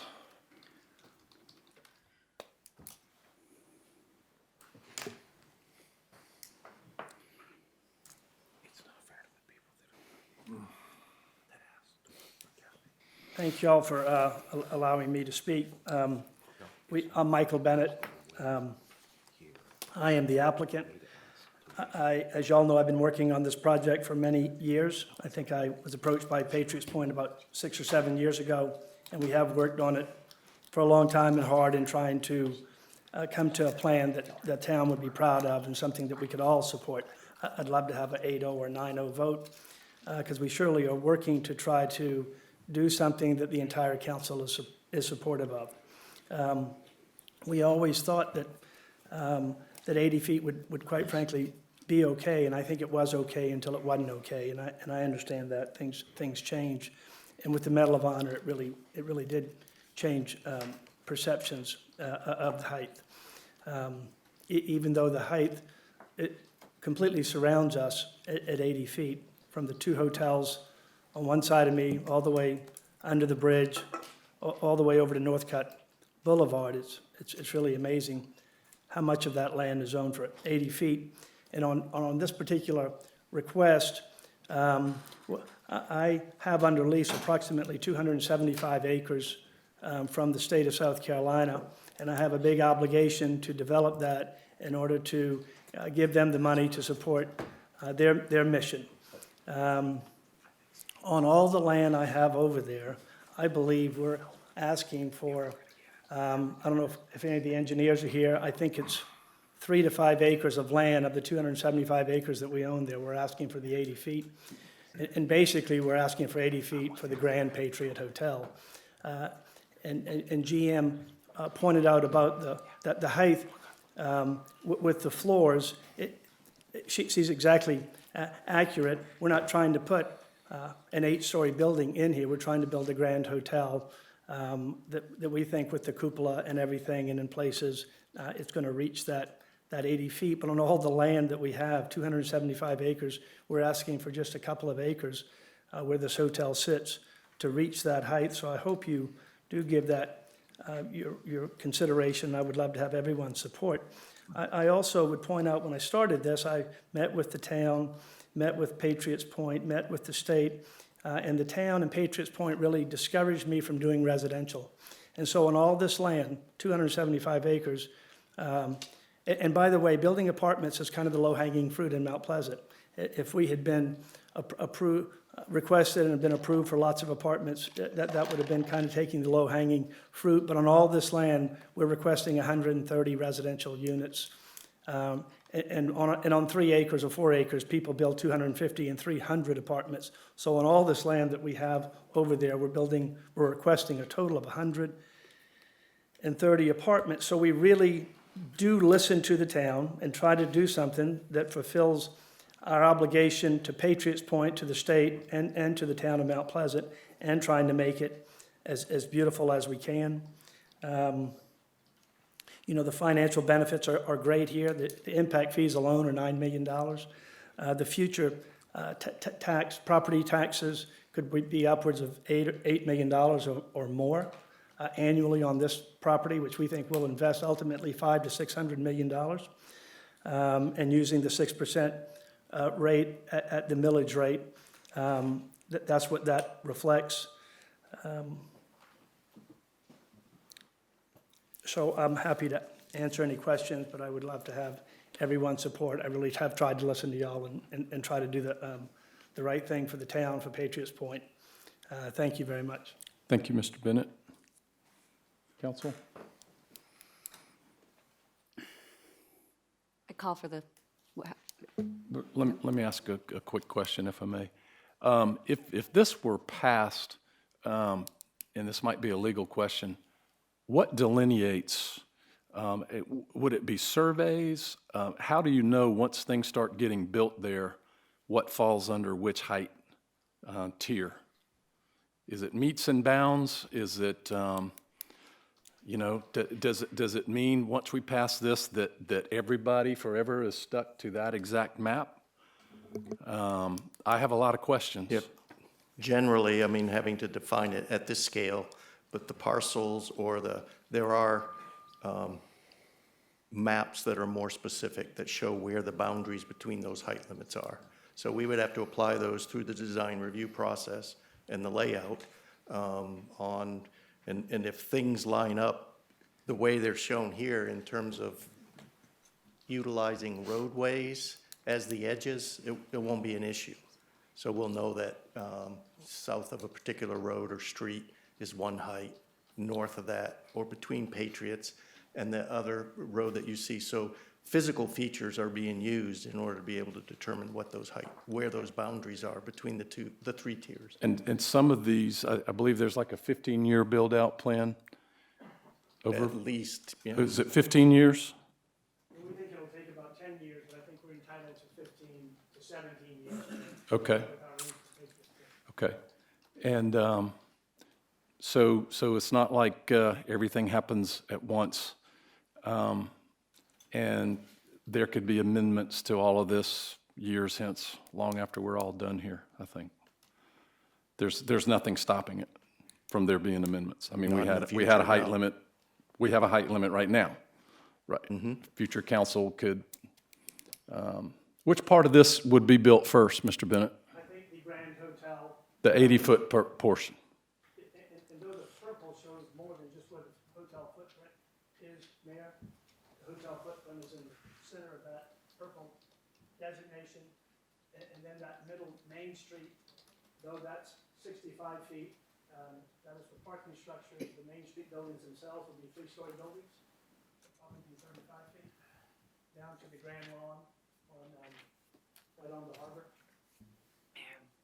which will have some kind of band shell and can be a lawn area for.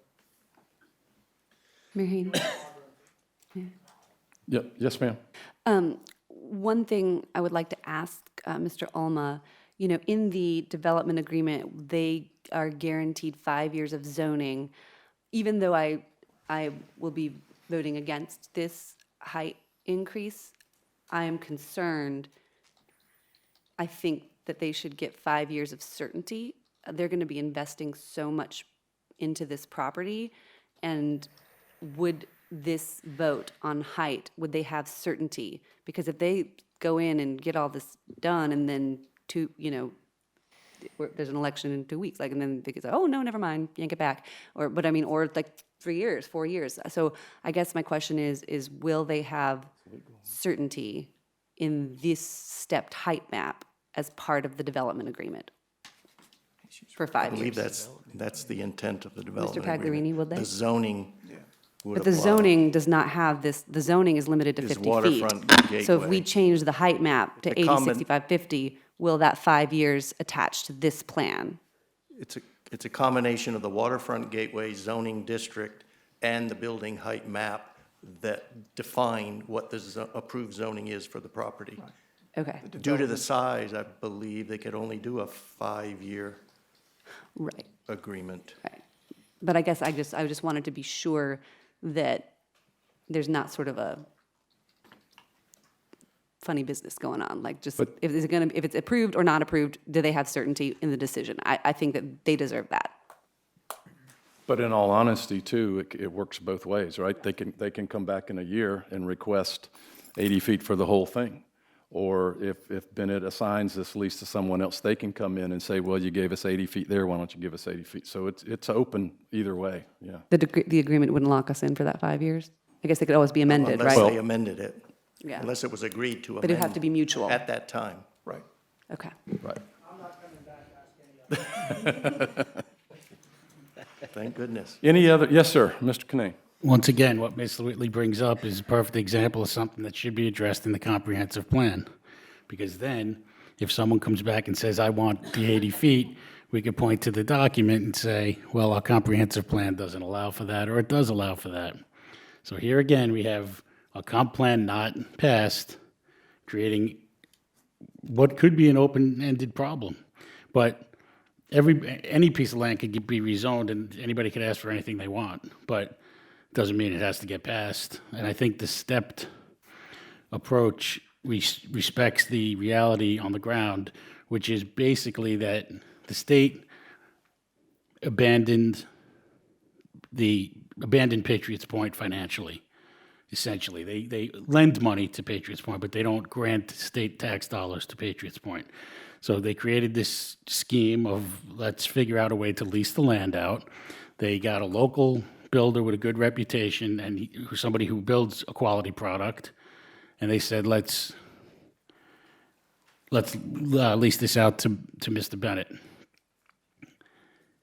The thing is, along the way, Patriots Point Development has been approached by Mr. Bennett and brought plans and discussed things along the way. We have a representative there, the current mayor, the former mayor. Nobody seems to have had any objections during that entire process. I think there was a lot of abstentions even on the vote. So here we are presented with, do we want the ships gone?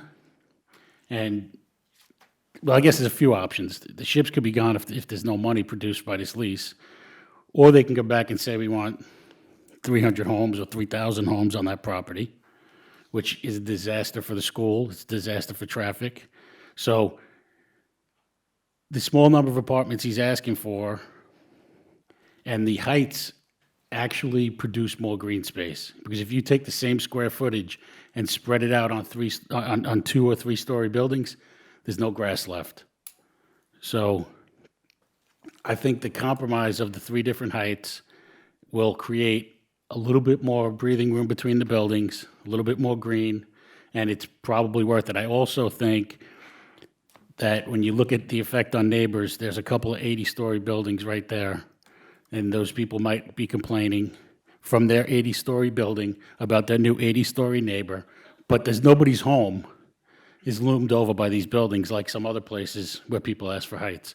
So I think on balance, because of the financial situation created by the state, this is our best alternative. So I'll be voting for this plan, even though it would have been better if it was carried through on the comprehensive plan as it should have been. Thank you. Yes, sir. Mr. Owens. Mr. Ullman, we've just rezoned this property for the waterfront gateway zoning, is that correct? Yes, sir. And in the comprehensive plan, we have no height requirements for the waterfront No, zoning? that district, Waterfront Gateway, when it was created, didn't include, like other districts, it didn't include any specific height requirements. It defaulted back to the Height map? height map. That one. So Okay. the district set intended uses, desired uses, open space, et cetera, and then physical form and the height are regulated by this map instead. Thank you. Any other comment? Yes, ma'am, Ms. Lanning. I just want to go on the record as thanking the folks that have brought this project, because economic development is the way to pay bills long-term. And there's been things written about it, And this is one of the projects that we've been considering already and that we're about to finish the vote on. And when you can hear things like someone who's saying out loud, able to actually breathe the words, mouth the words, there's going to be $7 to $9 million worth of impact fees, and over time, hundreds of $millions worth of business revenue and property tax fees and things of that nature, that's revenue to Mount Pleasant. And right now, that same space gives basically zero to Mount Pleasant. So not only do we solve some problems for PPDA and paying for the Yorktown's maintenance, which is extraordinarily expensive and important, but we're not doing that, you're doing that, but we also will have something that will help with maintenance and drainage and all other things for Mount Pleasant for many years to come. So I just want to thank you for bringing this project to us. And by the way, to me, it looks like a combination of, I don't know, the Athenaeum, if you know that hotel, and the Grand Floridian, and many others. It's going to be a jewel. Thank you. Mayor? Yes. I would just like to clarify one thing. I've been really working to educate myself on economic development and what that means. And the true definition, I mean, this is business development, most definitely. This is going to generate huge revenues for the town, but it's not technically, as I understand it, or as I've learned, and maybe correct me if I'm wrong, economic development. Economic development are businesses that generate income from outside our municipal limits. They are businesses that could locate anywhere, like a software development company, an app company. Those are the businesses that are economic development because they could locate anywhere and they choose to come to Mount Pleasant. What Mr. Bennett is doing is clearly business development and will clearly generate enormous revenues for the town. But I think to define it as economic development is not, as I've been educating myself, how I understand economic development to be defined. Yes. And then Mr. Bustos. I got that wrong. Yeah. Mr. Bustos deserves to go first. Anyone who hasn't spoken yet, I'm sorry. Thank you. And we have a comp plan that's in place now. It's just that we haven't replaced it. And I want to speak as someone who was on town council a number of years ago and voted against when we started, not we, but when it was approved for higher buildings starting around McGrath, Darby, some of the hotels. I voted against those, and I said at that time, what we were going to do is build a great wall around Mount Pleasant, and 80 feet here continues that great wall. And this, I can tell you from someone who grew up in Mount Pleasant from the 50s and 60s and on, these buildings ripped the soul out of Mount Pleasant. At one point, Charleston said they would be a low-rise city, and look at them now. Mount Pleasant was very proud to be a smaller, more rural, suburban, and we have taken huge leaps in this urban development. And as I said, I think right now we're close to ripping the soul right out of Mount Pleasant. And, you know, I used to ride around Snee Farm with Niecy's brother. We were in the same class in high school. And that's when Snee Farm was a farm. And you can see how far we've changed now.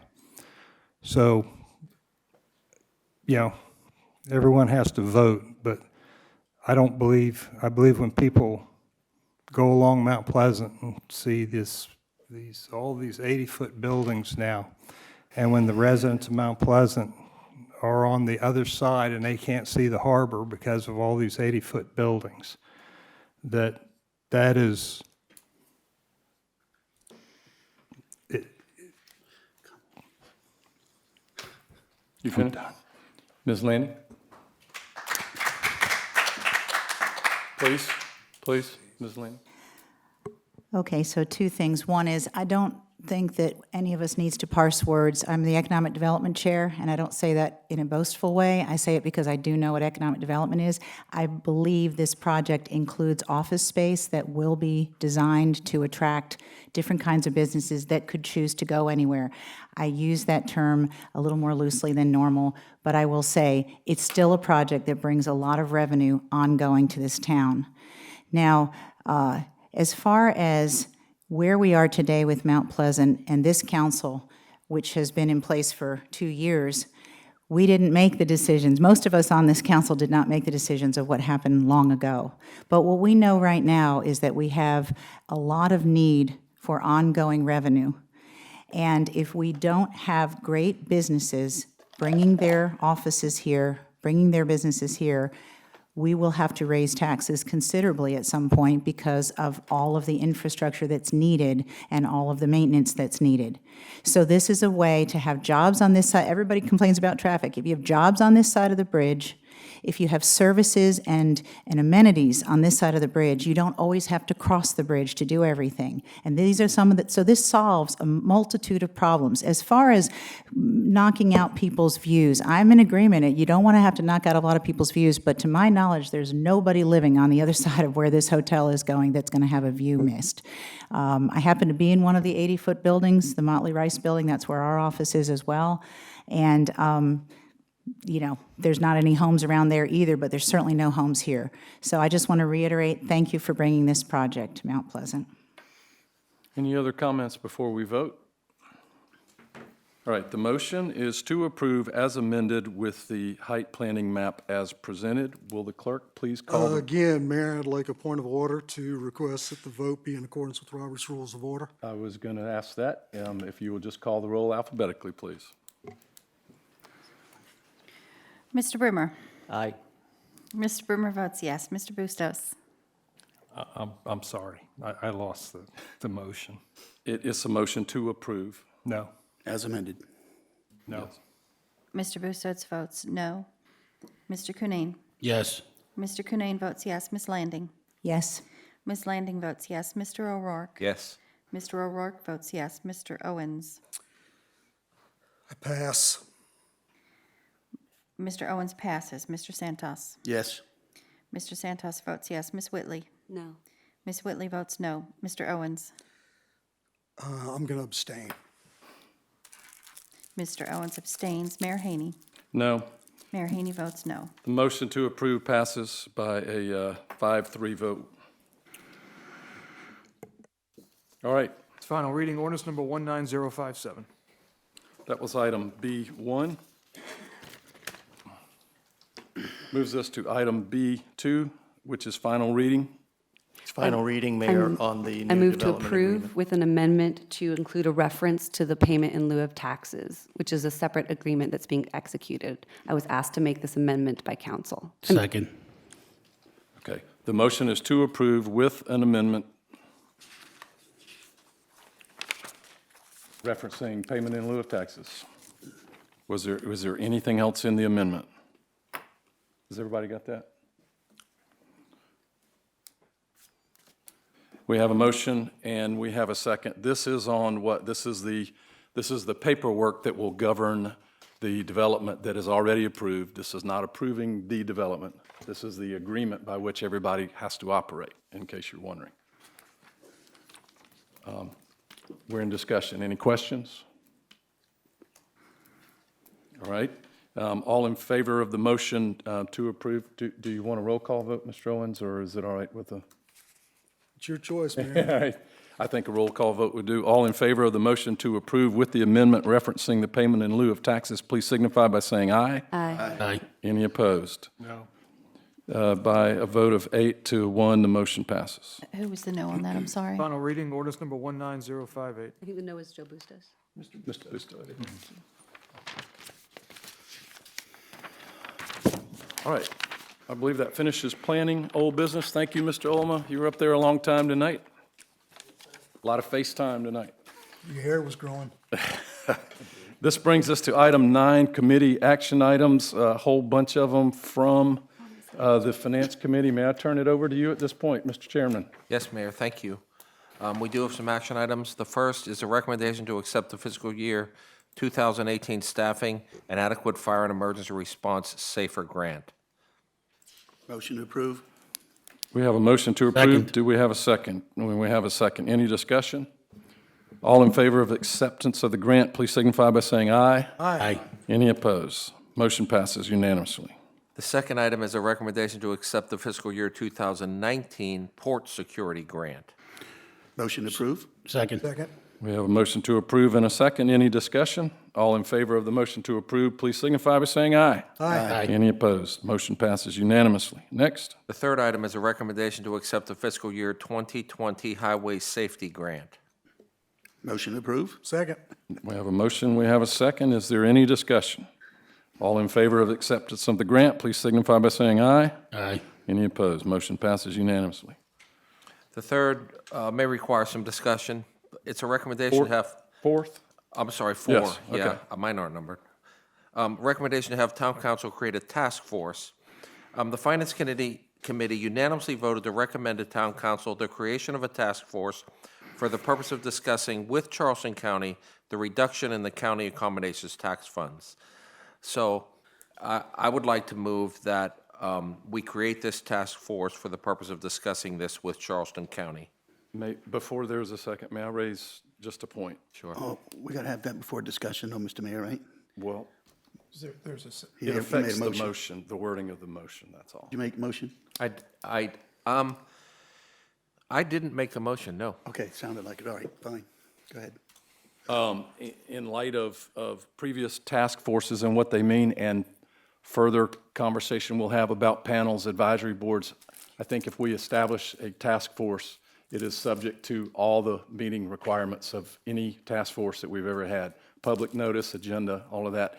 I think what we're getting at is asking less than a quorum of council, 2 or 3 council members, to approach the county and have a discussion about this, for which we don't even need action, do we?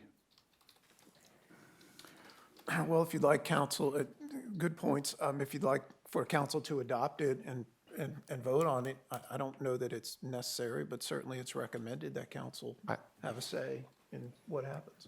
I like that idea. I think we have a tremendous relationship with Charleston County government, and it's important that that maintains. For us to bring into something that might cause some consternation, I don't think is a good idea.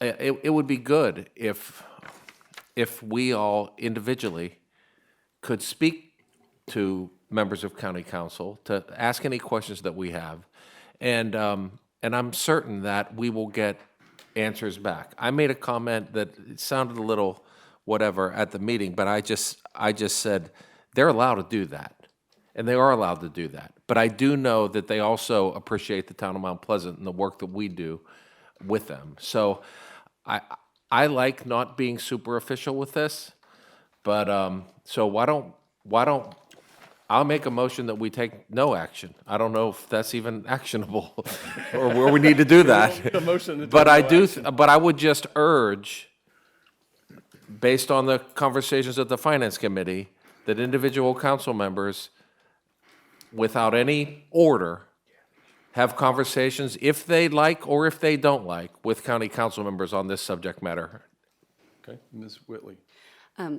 I would like to clarify for the public who may not be up to speed on what this is. There was a Post and Courier article kind of explaining this, but what this is when Charleston County awarded a $5 million donation to the Medal of Honor Heritage Center. They then started withholding funds, accommodations tax funds from the town, and it will be to the tune of $3.5 million, effectively more than doubling the town of Mount Pleasant's contribution to this museum over time. So, as Tom said, they are within their rights to do this. They did this, I believe, to the city of Charleston with the creation of the International African American Museum.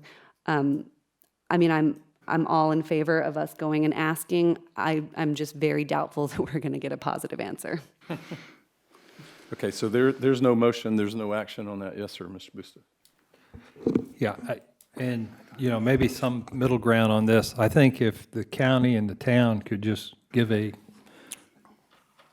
joint, statement or press release, and maybe it would be better couched as the town and county are providing $6 million to the Medal of Honor Museum, and that that may get what we're giving and what they're giving in the same figure, but put it together. And I think that would be positive. It would be accurate, and, no one's pointing a finger at either one.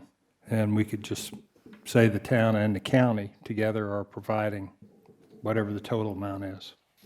Okay, we don't have a motion here. I think it's good to go ahead and just move on. Can I say something? Sure, but Yeah, I there's agree no with you. motion. I agree with you. I'm just a little upset that the county didn't come to us first and tell us what they were doing. We had to find out the hard way. That's no way to govern. And, I know Elliot lives in Mount Pleasant, and I'm really surprised that he didn't come to us, and tell us, at least, guys, this is what we're looking at doing.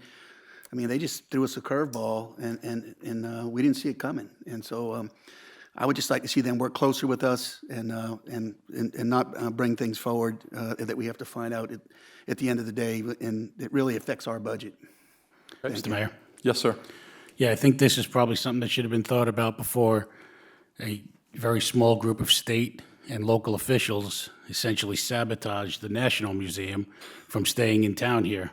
The economic development study that was done for that project showed $100 million construction happening here, and it even was projected to be higher, and then $20 million a year in economic impact once the museum was running. And then we get hit with this. Wow. Talk about a sea change in where we could have been. So it really is a shame. And if anybody hasn't read the article, it's March 31st, 2019.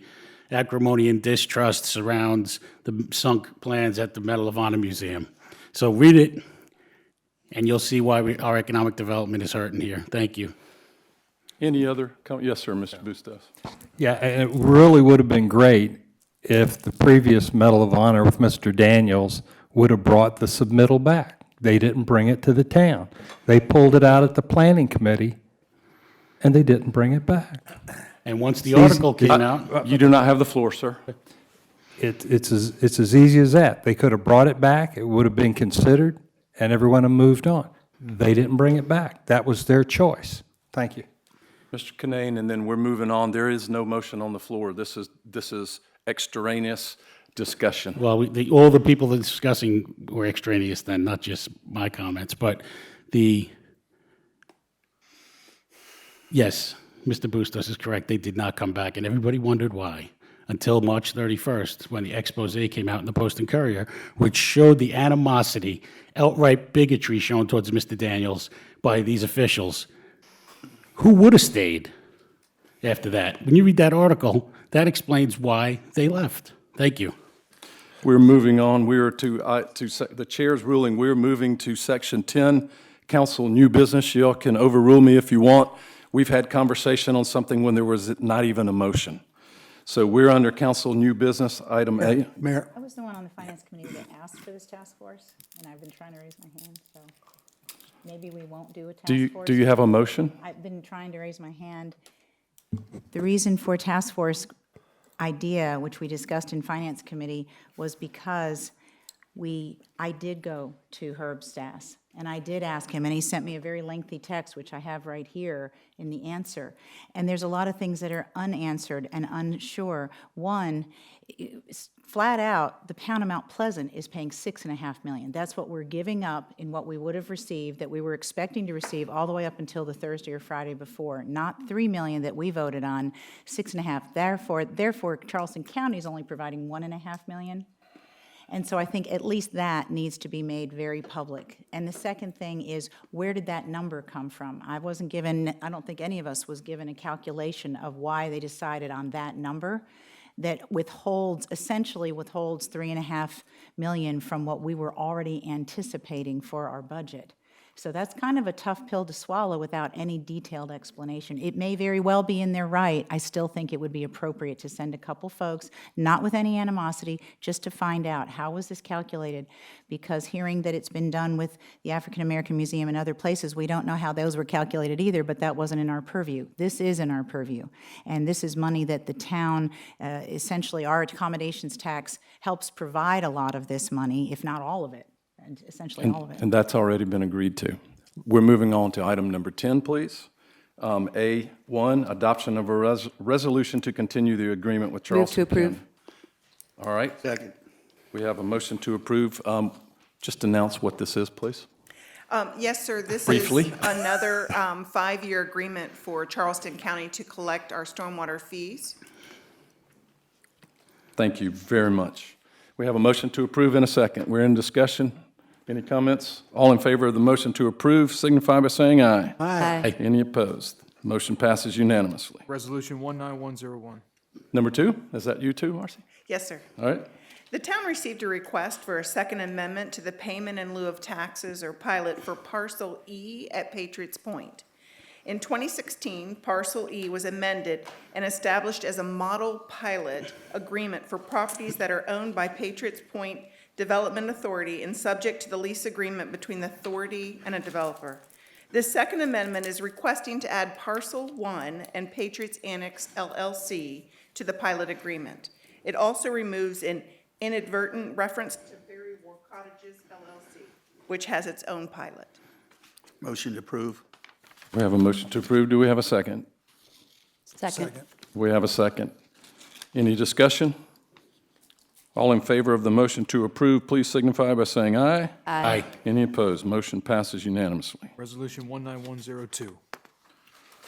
Turning the page, item number 3, discussion and possible action regarding potential impact the National Medal of Honor Heritage Center financial commitment may have on established fire department goals. Was this the fire committee or the finance committee that took this up? On committee there. Fire committee. Does anyone from the fire committee want to address this, please? I'll say that this was an agenda item for the fire committee. It was originally put on the committee for discussion about whether the loss of accommodations tax money would impact any of the strategic commitments that we've made for the fire department. That was discussed at committee. I was not there, but it was discussed. So this is not a committee item from the committee. That's, I think Mr. Cunane asked for this, so I'll turn it over to him. Okay. Mayor, I can summarize if you'd like. Sure. I was on both I think committees Tom and it is was brought up. I'll repeat what I said at the meeting. I don't see any, how there could be any discussion about fire department goals as it relates to any one thing. There's numerous things that we will talk about at the budget. It's going to be hard discussions, and there's going to be a lot of things to include fire department goals and Medal of Honor, actually. So I think I don't know what we could say today to say or guarantee that that's all going to go through. I don't know what action we could take today to make us feel good about that. It's all part of the budget. It's all going to be a part of the budget, and we're all going to have to deal with it then. Mr. Mayor, may I just? Sure. Tom, I agree with that. This item was put on fire committee before we knew there was going to be a scheduled budget meeting. Yeah. So I'm glad to hear that's going to be discussed in a larger context after I'm gone. But at that point, I wasn't sure that conversation was going to happen. That's why it was put on the agenda. Yes. Okay, good. So we're good? And Yes, just sir. one more point. You know, the fire committee drove this process to get to the 5-year strategic plan. It was an exhaustive process of 4 months of meetings to spell out where we are today, what the actual national requirements are, and then how do we get there. And every single dollar the town spends is in competition with public safety. If it's not saving someone's life, then it has to go beneath police, fire, and life-saving work of other departments. Plain and simple. I mean, it's really that simple. So, and it's a 5-year plan. That's 5 budget cycles. That's 5 half-year budget cycles where more money gets divvied out. And I won't be up here, but I'll be definitely at that microphone if they try and squash the 5-year strategic plan. Thank you. All right, so we have no action on that, no motion. Any further comments? This moves us to item 4, discussion and possible action concerning Freedom of Information Act requirements for the Mayor's Economic Development Advisory Panel. This also includes executive session for the possibility of receiving legal advice. Do we have a motion to go into executive session for that purpose? Mr. Mayor. So moved. We have a motion. Do we have a second? We have a motion and we have a second to go into executive session for that. And let me ask a legal question. Can we, since the very next agenda item, without getting out of place on the agenda, is executive session, if we vote to go into executive session there, may we also vote to go in, or do we have to convene and come back? To reconvene. Okay, all right. So we would have to do that anyway. So we have a motion to go into executive session for discussion and possible action concerning Freedom of Information Act requirements for the Mayor's Economic Development Advisory Panel. Is there any discussion? Mr. Mayor. Yes, sir. Yes, this one came to my attention as a result of some competing editorials in the paper. I think it started with, I don't know who started this whole thing. Ms. Whitley was writing about economic development, and the mayor responded to it the following week, or seemingly responded to it. It was the same topic 2 weeks in a row. And in the second article what the mayor wrote, he talks about a panel that was going to meet and produce a plan for economic development. And I stepped back and said, wow, that sounds a lot like the Shem Creek Task Force or other things. I'd like to see what they discussed. So I asked for the agendas.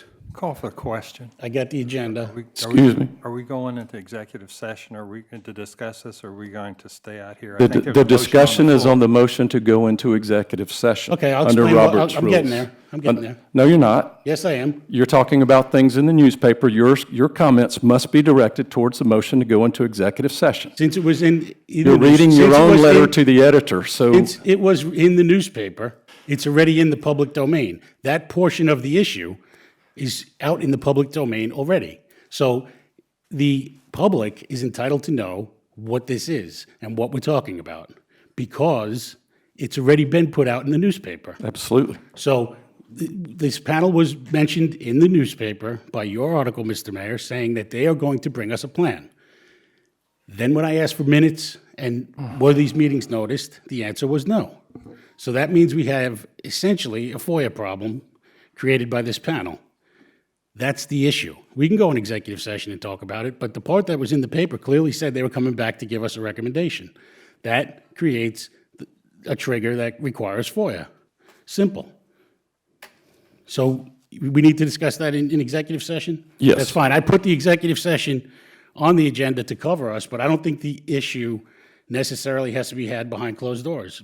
Anybody who wants to know about the mayor's business and economic development panel can ask for the public notice, can ask for the minutes, and they will be told, sorry, there are none. That's what I was told when I was asked. So we have a motion and a second to go into executive session. Would you call the roll call, please? The motion is to go into executive session. One question before Yes, we sir. vote. So what is the purpose of the executive session? Is it to get legal advice, or what particular thing are we trying to accomplish with an executive session? Because there are requirements under FOIA to go into executive session. I will tell you, there are other groups and other things that this affects. Councilman Canane has picked one out for reasons that I think are obvious to everyone. This is a town-wide issue. There are other groups and other meetings that I have attended with other members of this panel that do the exact same thing, that don't meet, that have not been singled out. Yeah, so we need a comprehensive approach to this. Since I was addressed, sir. No, sir. I was addressed. No, sir. I have a question. Mr. Brimmer has the floor. So there are particular reasons under FOIA why you're going to executive session. One of those is legal advice, one of those is personnel, one of those is contracts. The answer is legal advice that affects not only this, but how we comply with FOIA. Because I'm okay with going to executive session, asking the attorneys for legal advice on this. I'm not as comfortable going in there just to have a discussion. I'm fully with you on that. If we're in there to get legal advice, then I'm okay. Mr. Paglini, would you care to opine? No, I think Mr. Brimmer's correct. There are limited reasons to go into executive session, one of which is legal advice. And if there's a vote and it's approved and the mayor announces the purpose, then that's what we'll do. And I have a history of going into executive session, gathering the legal advice, and then leaving when that advice is given. So I won't be sticking around for any subsequent conversations if those occur. I'm with you. Ms. Whitley. I would just like to clarify that based on what is noticed on the agenda, the legal advice that we receive can only be regarding FOIA concerning the Mayor's Economic Development Advisory Panel and not any other meetings that have occurred in the town.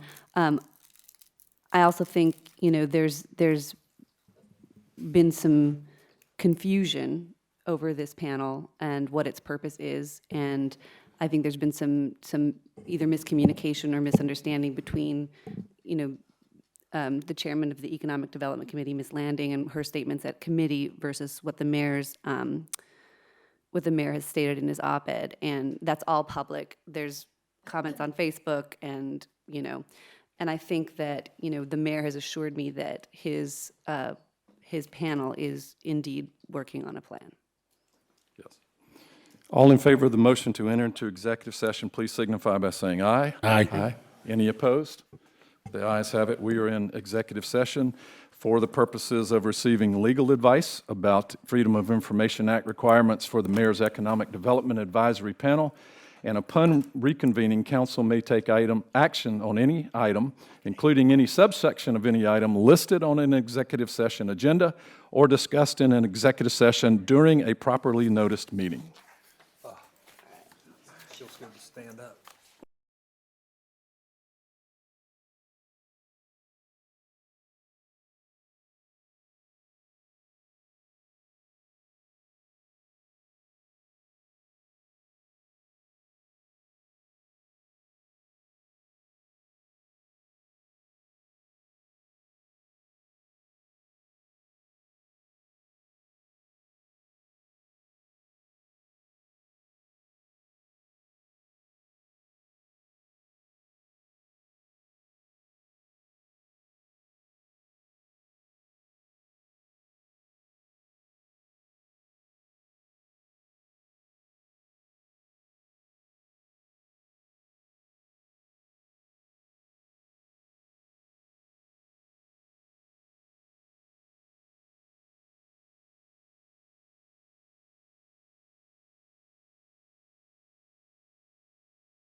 reconvened from executive session on item 4 under council new business. Mr. Mayor, No votes were taken, no action was taken. Yes, sir, Mr. Kinane. I would like to make a motion that the council direct that the mayor's Economic and Business Development Panel comply with the requirements of the South Carolina Freedom of Information Act.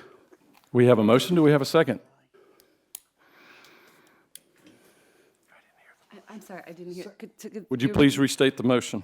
I made a motion that the council direct that the mayor's Economic Development and Business Panel comply with the South Carolina Freedom of Information Act. Is there a second? Yeah, I'll second it. We have a second. I have a comment. Yes, sir. I don't see any problem with the mayor being able to call business leaders to meet in his office to get advice.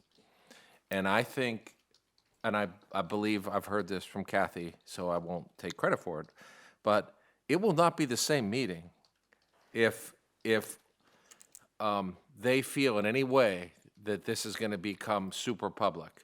Now, I will say that we're not asking them to do work for us or put together strategic plans for us, but I think it's an advantage to all of us to listen to our citizens.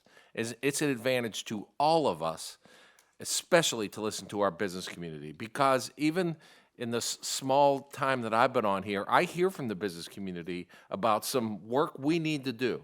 So I'm not going to vote in favor of putting what I perceive as handcuffs on an informal meeting. Yes, sir, Mr. Owens. Yeah, thank you. I agree with Tom. I'm not sure your microphone's on. Sorry, it is. Okay, all right. Better? There you go. Okay. Yeah, I agree in part with my colleague Tom O'Rourke. But I believe that what we need to focus more on is when there is something that is substantial that needs to be reported back to council, that we do so. We've done that in the Crab Bank committee meetings, where we meet with citizens, we meet with local engineers, we report something that's very notable back to the town. And I think when you get to a position in whatever committee you're in that provides solutions to a wide gamut of issues, I think that needs to be just sent either by email or reported on here in council to let us know what the progress is. I agree. Thank you. Yes, Ms. Lanning. So as the only other council member other than the mayor who has been sitting in on these meetings because he had requested that I do so, let me just say a couple things on this. One, I actually am going to say something a little strong. I kind of resent that we're being asked to vote on whether this should be FOIA-able today, when the whole reason for setting this panel up was so that business people could come together and speak freely. It was not my understanding that they would be putting together as a body a formal report. It was my understanding, and that is what I said before, and I really see a lot of sort of parsing of words and a lot of politicizing of things for whatever end I'm not sure it is, but I'll just say that is not what this group was about. This group was about respecting the time and the position of a lot of these people, many of whom are entrepreneurs, many of whom are some of our most successful people in terms of business owners who bring jobs to Mount Pleasant. So if I vote against this, it sounds like I'm against FOIA, and I'm completely for FOIA. But this body was not created for that purpose. It was created to be a brainstorming of business people. And so far, that is all we have done. I'm okay with voting to make this a FOIA-able process if, in fact, going forward, it is going to be a different panel. But I just want to make sure everybody understands that we're not voting to fix something that was broken. We're voting to change something to something it wasn't. So I just wanted to clarify that, and also to say that I think it's a great group of people and they've had great ideas, but nothing formal was coming of it as far as I could see. Mr. Kinane. I agree with Ms. Landing. The people are fantastic. I would hate to see their work progress and the whole thing tossed out later. That was my concern when I read it in the paper, because it said they're going to create a plan, and that raised the red flag because there is a case about it if the meeting wasn't so abruptly canceled in the back for executive session, we would have spoke about the coastal, the case out of Myrtle Beach, that absolute towing versus City of Myrtle Beach, which clearly spells out what's supposed to happen. And the problem is informal meetings are great. Everybody can do those. But a panel that's created to bring back advice is covered by FOIA, period. So if there's secret proprietary things going on at the meeting, perfectly fine, but that's listed on the agenda as executive session. And it should probably say what the topic is, because a competitor maybe thinks that there's a secret meeting that's going to stick it to their business. That's what happened in the Myrtle Beach case. There was a meeting about towing, and some tow company got iced out. And they went all the way to the state Supreme Court, and they won to say that that's not allowed. So it's so similar to what's going on with this panel. Let's just do it the legal way. That's all I asked for, and I get attacked like you would not believe. I hope somebody FOIAs the emails, even though they're probably not FOIAble. But it's outrageous. The newspaper article says they're bringing back a report. The case law says when you bring something back, it's covered by FOIA. It's so simple. But we attack the messenger. I get to call the judge, or you're practicing law in front of counsel, all sorts of other nonsense, which is typical. But it doesn't change the case law, and it doesn't change the fact that this thing really needs to comply. Thank you. And I will just say, I will be voting for this because whether you pass the threshold of it being a public meeting, which has FOIA requirements of meeting notice, public comment, public attendance, at least until you go into executive session, or whether you, under the advice of legal counsel, do things that don't cross that threshold, you're still complying with FOIA. So however this panel meets, it will comply with FOIA, as I believe it has. So we have a motion for council to direct that the mayor's panel comply with FOIA. And I intend to vote for that because I have operated ever since the 4 meetings of this thinking that we were complying with FOIA. So we're going to call the question. I think we can do it by voice vote. All in favor of the motion as stated, please signify by saying aye. Aye. Any opposed? No. No. Okay, so the motion passes 7-2. This brings us, there is no council old business. This brings us to executive session items, and I will need the vice chair, the mayor pro tem, to conduct the votes on these. For public notice, I will be recusing myself from item 1C, is that correct? Yes, which has to do with Earl's Court, because I still have a pending legal matter against me individually involving that, and I cannot represent my interest and the town's interest on that. Would you like for the mayor pro tem to just conduct the whole vote? I think that's probably the... Well, Mayor, my recommendation is for items C1 and 2, one being A, B, C, is that C1A, C1, all items be voted on separately because therefore we're not going to confuse the vote as to which ones you may have voted in or which ones not. So we should vote on each executive session item. Each executive session item. Okay. So is there a motion that we go into executive session for legal and contractual consideration of item 1A, consideration of economic development incentive grant? So moved. We have a motion and a second. Any discussion? All in favor signify by saying aye. Aye. Any opposed? Motion passes. Item 1B, consideration of a mediation proposal on Shim Creek Development versus Town of Mount Pleasant. Is there a motion? So moved. Second. We have a motion and a second. Any discussion? All in favor of the motion to go into executive session for that reason, please signify by saying aye. Aye. Any opposed? Mr. Mayor Pro Tem. Item C, review and consideration of conceptual and engineering plan as part of the final settlement of all litigation related to Earl's Court. Do I need to read those numbers? No, sir. Second. He's the chair. I didn't hear. Chair, we need a motion. No.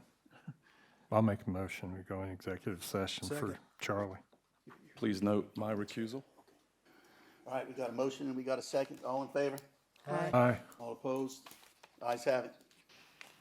We have to do number 2, too. And number 2 is C2, personnel consideration of applications submitted to serve on the Planning Commission. Do we have a motion? So move. Second. Is there a second? Any discussion? All in favor of the motion to go into executive session for that stated purpose signify by saying aye. Aye. Any opposed? Council may take action on any item, including any subsection of any section listed on an executive session agenda or discussed in an executive session during a properly noticed meeting. We are now in executive session. All right, so.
Back from executive session, no votes were taken. There was no action. There may, however, be motions resulting from advice or deliberations of council. And I will say again, if anything comes of item 1C, I will be recusing myself. Is there a motion on item 1A? Yes, Mayor Haney, I would like to make a motion for approval by council of the Economic Development Incentive Grant as discussed in executive session. Second. The motion is to approve, and we have a second. Is there any discussion? All in favor of the motion, please signify by saying aye. Aye. Any opposed? The motion passes. Next. Item B, I have a motion to move to approve the conceptual plan as presented to us in executive session. Wait a minute. That's item C. Item B. I take that back. There was no action, was there? Right, there was no action on B. Item C, and I pass the gavel to the Mayor Pro Tem.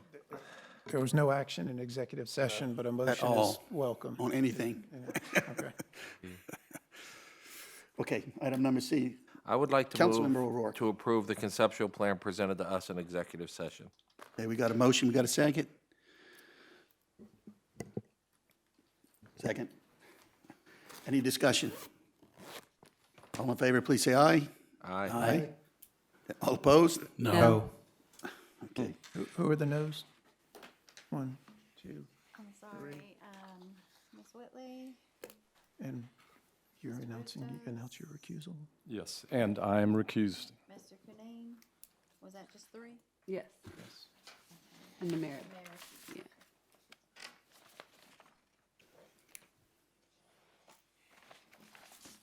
Okay, does that announce the results as a vote, please, sir? Motion passes. It's 5-3, Madam Clerk? Madam Clerk, 5-3? 5-3 and 1 recusal. Thank you very Motion much. passes 5-3 with 1 recusal. Mr. Mayor, I'll turn it back over to you. Thank you, sir. This moves us to item 2, personnel, applications for the Planning Commission. Is there a motion? Yes, I'd like to make a motion for council's approval, consideration of Mike McCormick for the Planning Commission. Put that in the form of a motion. We have a motion. Do we have a second? Was that a second? That was a second. All right, any discussion? All in favor of the motion, please signify by saying aye. Aye. Any opposed? The motion passes. The next item on our agenda is to adjourn. There being nothing further to come before this body, we will stand adjourned. That computer that fast. That was something, wasn't it?